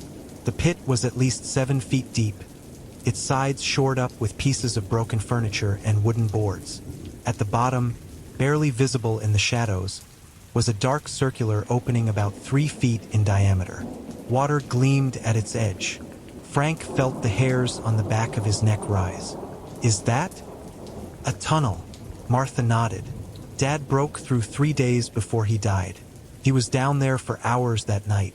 When he came back up, he was different, calm, like he'd found what he was looking for." She paused, pulling something from her pocket. "He gave me this when he came up." Said I should give it to you when you arrived. She handed Frank a small leather pouch. Inside was another of the round stones, identical to the one she'd shown him at the diner, except this one was warm to the touch, as if it had been sitting in the sun despite the basement's chill. He found it in the tunnel? Martha nodded. He said it was Jeremy's. That Jeremy wanted you to have it back. Frank nearly dropped the stone. That's insane. Is it? Martha's voice was soft. Do you remember what Jeremy said about these stones? How they were keys? Frank did remember. It had been their last conversation before that day at the lake. Jeremy had shown them his collection of stones, arranging them in a circle on his bedroom floor. My grandpa says they're keys to the hollow places, he'd whispered. If you have one, you can find your way back from the below. But you have to be careful. Sometimes things from below follow the stones back up. An image flashed in Frank's mind. Jeremy standing waist-deep in Lake Millwater, arranging stones in a circle on a submerged rock shelf. The water around him had been perfectly still, unnatural in its stillness, as if something beneath was holding its breath. This doesn't mean anything, Frank insisted, though his voice lacked conviction. These are just rocks, lake stones, rounded by water over time. Then why are they all exactly the same size?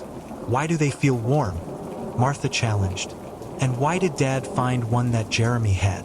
The one with the chip on one side, the one he always carried in his pocket. Frank examined the stone more closely and felt his blood run cold. There it was, a small half-moon chip on the otherwise perfect surface. He'd watched Jeremy make that mark himself, using his pocket knife to personalize his favorite stone. This could be any similar stone, Frank said weakly. Dad started digging the day after Jeremy first appeared in his dreams, Martha continued, ignoring his protest. He said Jeremy was underwater, trying to show him something important, a way to seal the path between here and below. She gestured to the charcoal symbols on the walls. These are part of it. A barrier, but it's not complete. Frank felt lightheaded. The basement suddenly too hot, too close. The smell was stronger near the hole. Not just damp earth, but something organic and wrong, like meat left too long in the sun. I need some air, he mumbled, stumbling toward the stairs. Outside, Frank leaned against his car, gulping the cool morning air. His hand was still clenched around Jeremy's stone, the impossible stone that couldn't exist.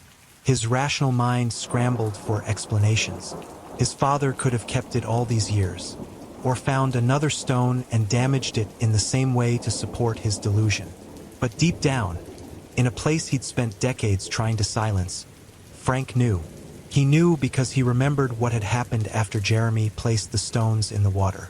How the lake's surface had begun to ripple, though there was no wind. How the water around Jeremy had darkened, as if a shadow was rising from below. And he remembered what Jeremy had said, just before pale, elongated fingers had wrapped around his ankles and pulled him under. It's okay, Frankie.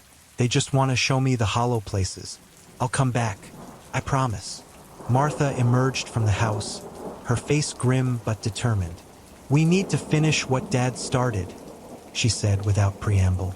We need to seal the passage. This is crazy, Frank protested. We need to call someone, the police and tell them what? That our childhood friend who drowned 30 years ago is somehow communicating from beneath the house? That there's an underwater tunnel connecting our basement to a lake 3 miles away. She shook her head. They'll think we're as crazy as everyone thought Dad was. So what's your plan? Perform some ritual you think Dad figured out from his dreams. Not just his dreams. Martha reached into her coat and pulled out a small, leather-bound journal. He kept notes, detailed ones, about the symbols, the arrangement of the stones. Everything Jeremy told him. Frank took the journal with reluctance. The pages were filled with his father's precise handwriting, diagrams of the basement with measurements and calculations, drawings of the symbols now adorning the walls, and lists, endless lists of dates, times, and cryptic observations. October 2nd, water rising. Jay says more stones needed. Pattern incomplete. October 7th, broke through to first chamber. Water black. Smells like the lake. October 12th. Jay showed me the gap. Need 13 stones in the primary circle. Inner barriers failing. Frank flipped through the pages with increasing dread. The entries grew more frantic toward the end, his father's handwriting deteriorating into a desperate scrawl. October 17th. They know I'm trying to close it. Jay says hurry. Says they are aware now. Says when water rises in basement, they are testing boundaries. October 18th. Found where it comes through. Need F's help. Jay says only F can place final stone. Blood connection required. The final entry, dated just 3 days ago, consisted of a single line. Frank must come home before the water rises. This is a product of a disturbed mind, Frank said, closing the journal. But even as he spoke, doubt crept in. The detailed drawings, the consistent internal logic of the notes, it didn't read like delusion. It read like research.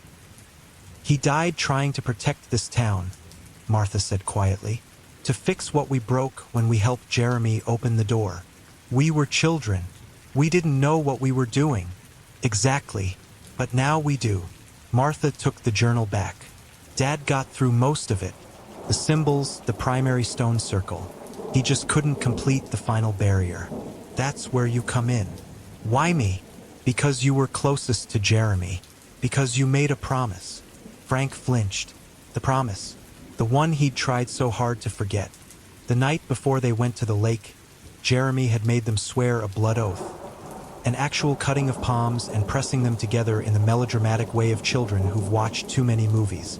Promise you'll come for me if I get lost, Jeremy had said, his eyes fever bright in the flashlight beam.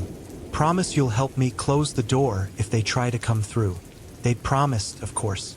What child wouldn't? It had seemed like just another of Jeremy's games. His endless fascination with the macabre given form through childish ritual. But now, standing in the shadow of his childhood home with Jeremy's stone burning in his pocket, Frank wasn't so sure. One night, he found himself saying, we'll try your ritual tonight. If nothing happens, we call the authorities. Tell them Dad had some kind of breakdown and let them deal with. He gestured toward the house. All this, Martha nodded, relief washing over her face. There's more to show you. Dad's research, the connections he found between the old mining tunnels and the lake system, the town records about the thin places. Frank followed her back into the house, Jeremy's stone still clutched in his hand. It seemed warmer now, almost vibrating with a subtle energy that made his fingertips tingle. He told himself it was just his imagination, just the power of suggestion working on a mind already primed by childhood terror and adult grief.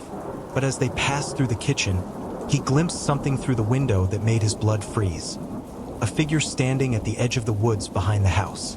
A slender boy in outdated clothes, his form oddly indistinct, as if viewed through water. By the time Frank blinked, the figure was gone. But the message had been received.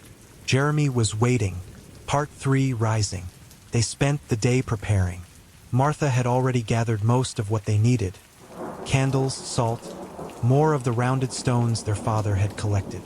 Frank found himself falling into the work with a grim determination that surprised him. He chalked it up to grief, to the need for closure, but in his heart, he knew it was fear driving him.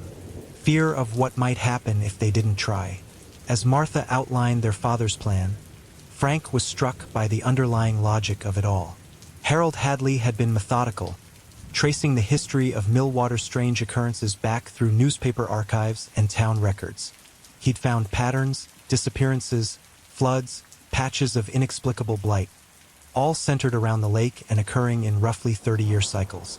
The last major incident before Jeremy was in 1953, Martha explained, spreading out photocopied newspaper clippings on the kitchen table. 3 children vanished while ice skating. Their bodies were never recovered. Frank studied the yellowed photograph. Police and volunteers with grim faces gathered at the lake's edge. Something about their expressions disturbed him. Not just grief, but a deeper knowledge, as if they'd been expecting this. And before that, 1922, a fisherman reported seeing hands reaching up through the ice. He tried to tell others, but no one believed him. 2 weeks later, his boat was found drifting empty on the lake. The timeline continued backward. 1891, 1860, 1829. Incidents of drowning, disappearance, or strange behavior tied to the lake. Always separated by about 30 years, always involving water, always featuring reports of unusual phenomena dismissed as hysteria or hallucination. Dad believed the cycle was accelerating, Martha said, pointing to more recent entries in their father's journal. That whatever comes through is getting stronger, making the barrier thinner each time. And Jeremy? Martha's face softened. Dad thought Jeremy was caught between here and there, not fully taken but not able to return either. Caught at the threshold because of the stones he was carrying. Frank remembered the circular arrangement Jeremy had made in the shallows of the lake.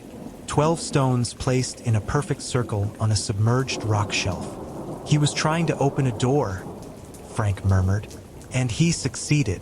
Martha's voice was barely audible, but he wasn't prepared for what came through when he did.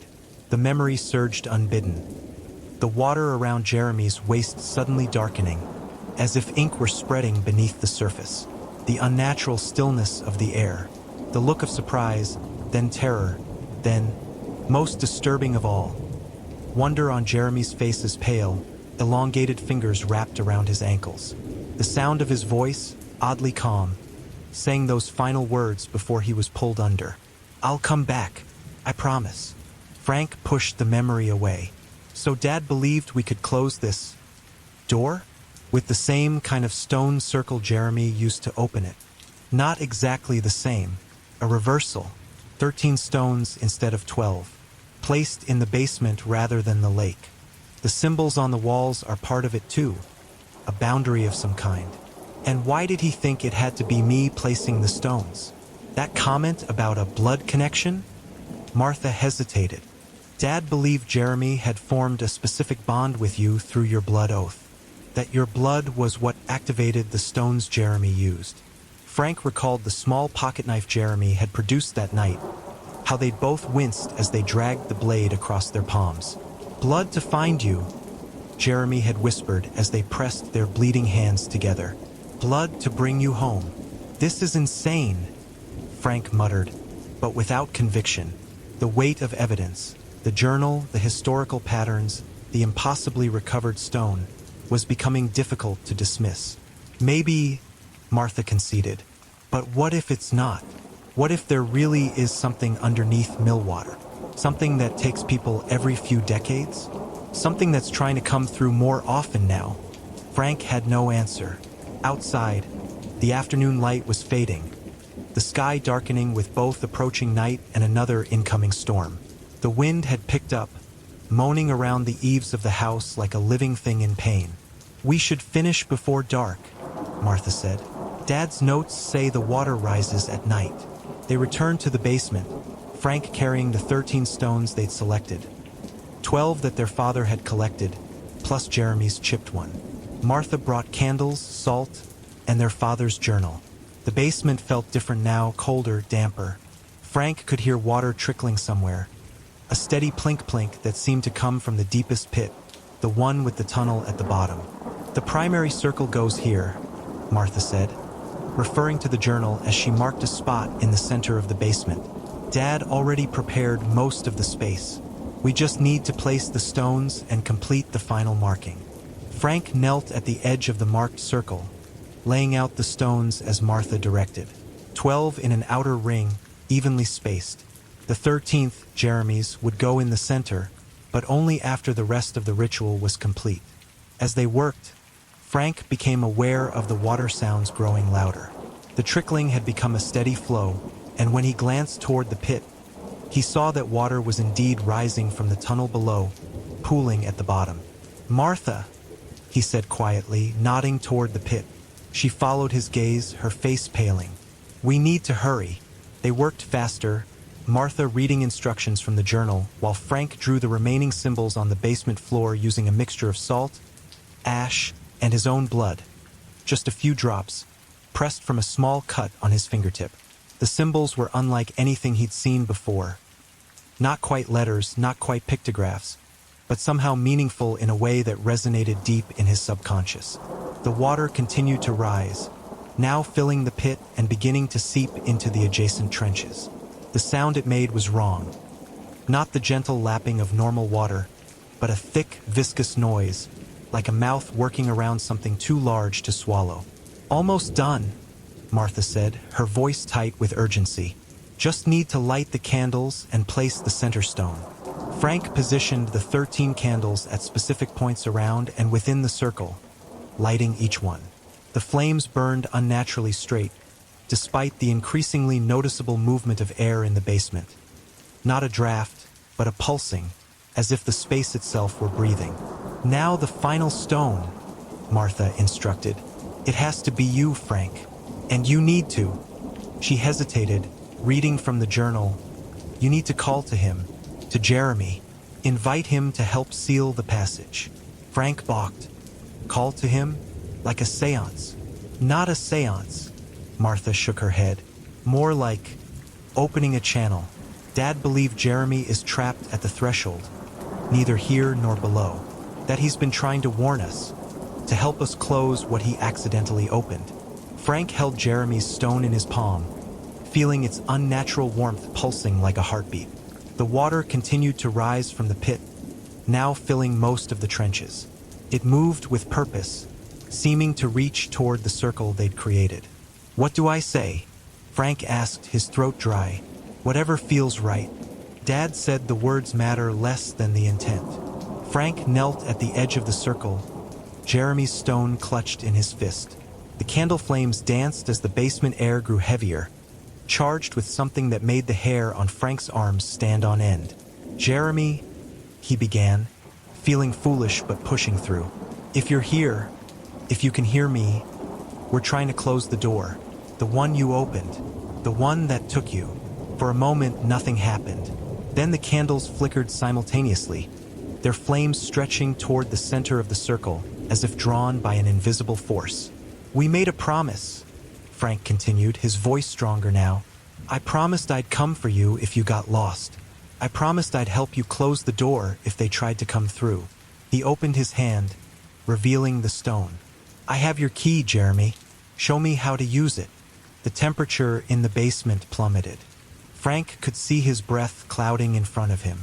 The water in the trenches stopped its advance, becoming utterly still, its surface like black glass.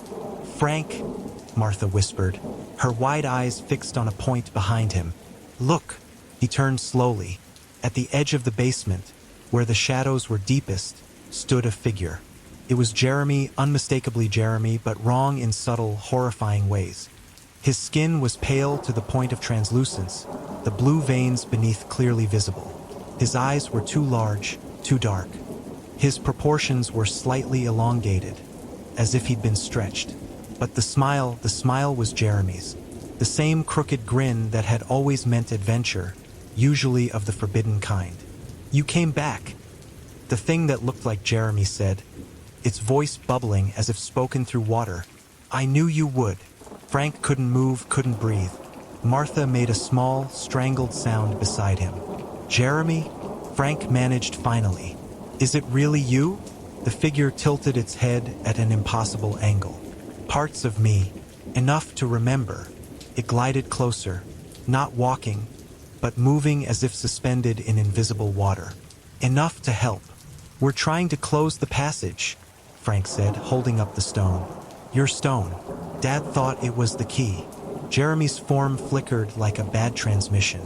"Not the key. The lock." He pointed toward the center of the circle. "It goes there, but it needs to be sealed. With blood." Frank hesitated. "My blood. Our blood. The oath. It's how I found my way back to the threshold." Jeremy's expression darkened. "But hurry. They know what you're doing. They're coming." As if on cue, the water in the trenches began to move again, not flowing but undulating, like something large was moving beneath its surface. "Place the stone," Martha urged, her voice shaking. "Complete the circle." Frank leaned forward, extending his hand over the center of the circle. The moment his arm crossed the boundary of salt and symbols, An electric shock ran through him. Not painful, but intensely unpleasant, like plunging into water too cold for human tolerance. "Now," Jeremy said, suddenly beside him, moving with that unnatural, floating grace. "Cut your palm, like before. Let the blood touch the stone as you place it." Frank pulled out his pocket knife, the same one he'd carried since adolescence, a habit he'd never examined too closely. With a grimace, he drew the blade across his palm, watching as blood welled up in a bright red line. "Hurry," Jeremy urged, his form becoming less distinct, more fluid. "They're almost here." Frank closed his bloody hand around the stone, then placed it in the center of the circle. The effect was immediate and terrifying. The candle flames shot upward, forming a brief wall of fire around the circle. The symbols on the floor and walls began to glow with a sickly blue-green light. The water in the trenches reacted violently, churning and frothing as if boiling. From the pit came a sound. A scream, but not human, more like the shriek of metal tearing, amplified to an impossible volume. "Cover your ears," Jeremy shouted, his voice barely audible over the din. Frank and Martha clapped their hands over their ears, but the sound penetrated anyway, vibrating in their skulls, making their teeth ache. The basement walls shook, dirt and concrete dust raining down from above. Then suddenly silence, absolute and complete. The candles still burned, their flames now normal. The water in the trenches had receded, leaving only muddy depressions. The stone at the center of the circle had changed, no longer smooth and gray, but rough and black as if charred. Jeremy's form stood at the edge of the circle, more transparent now, fading like a photograph left in the sun. "Is it done?" Frank asked, his voice sounding unnaturally loud in the silence. "Is it closed?" Jeremy's smile was sad. "For now, the door is locked, but not destroyed. It will weaken again eventually." "How long?" Martha asked. Jeremy seemed to consider this, his form growing fainter by the second. "Longer than before. Many decades, maybe. Time moves differently below." Frank felt a desperate need to keep Jeremy there, to get answers to the questions that had haunted him for 30 years. "What is down there, Jeremy? What took you?" Jeremy's form flickered, becoming briefly more solid. His expression was difficult to read. Part fear, part wonder, part something else entirely. "The hollow places," he said, "older than anything. First, dark, beautiful in a terrible way." He looked directly at Frank, and for a moment, he was fully the Jeremy that Frank remembered. The curious boy with mischievous eyes and boundless imagination. "They're not evil, exactly. Just hungry. They want to come back up, to reclaim what was once theirs." "And you?"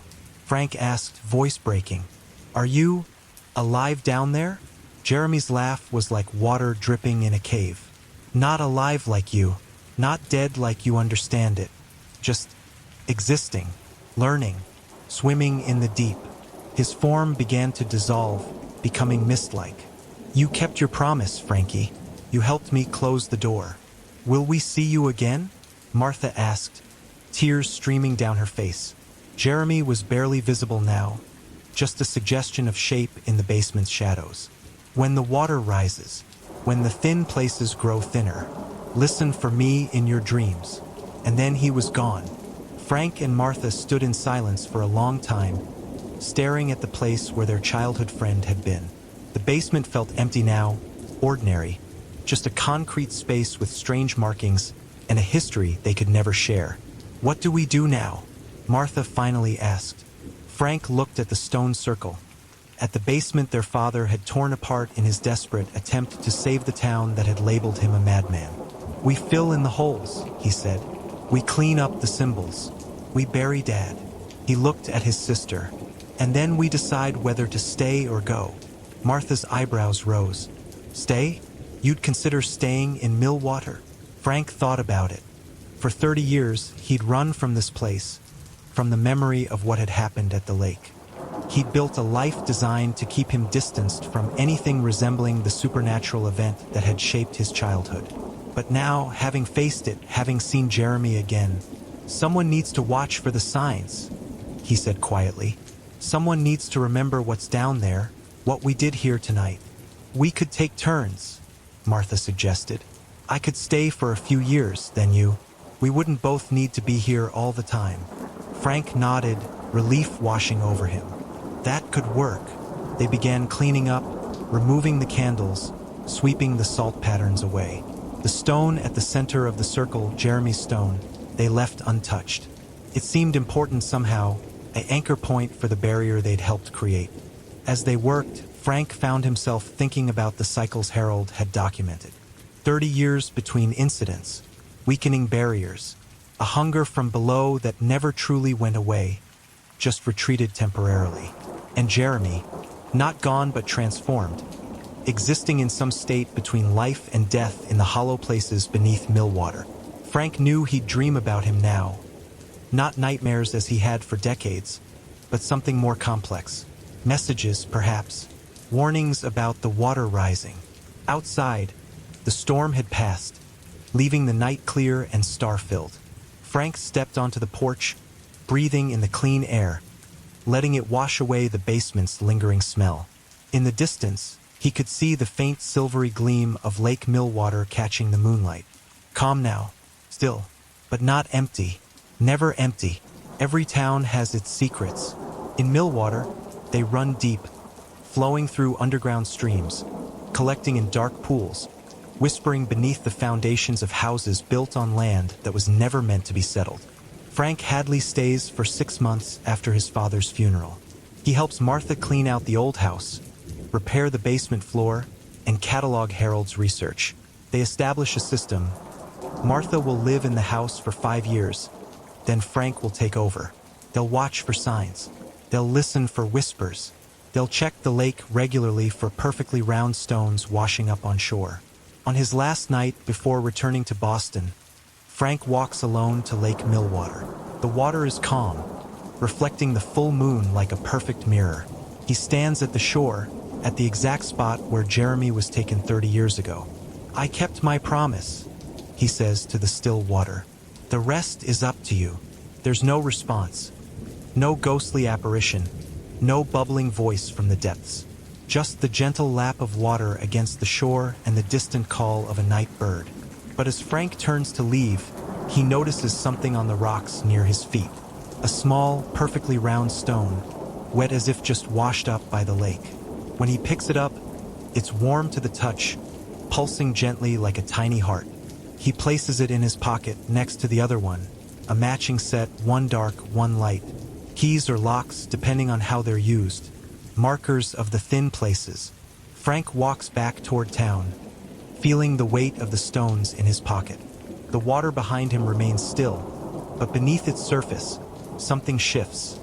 Something vast and patient that has existed in the hollow places since before humans walked the earth. Something that can wait another 30 years. Something that remembers the taste of Jeremy Wilcox and dreams of the world above. And in the deep below, Jeremy swims through lightless waters, neither fully human nor fully other, watching the barrier Frank and Martha created, keeping his own promise to guard the door from both sides. He knows it's not forever. Nothing is forever in the deep below. But for now, it's enough. The end.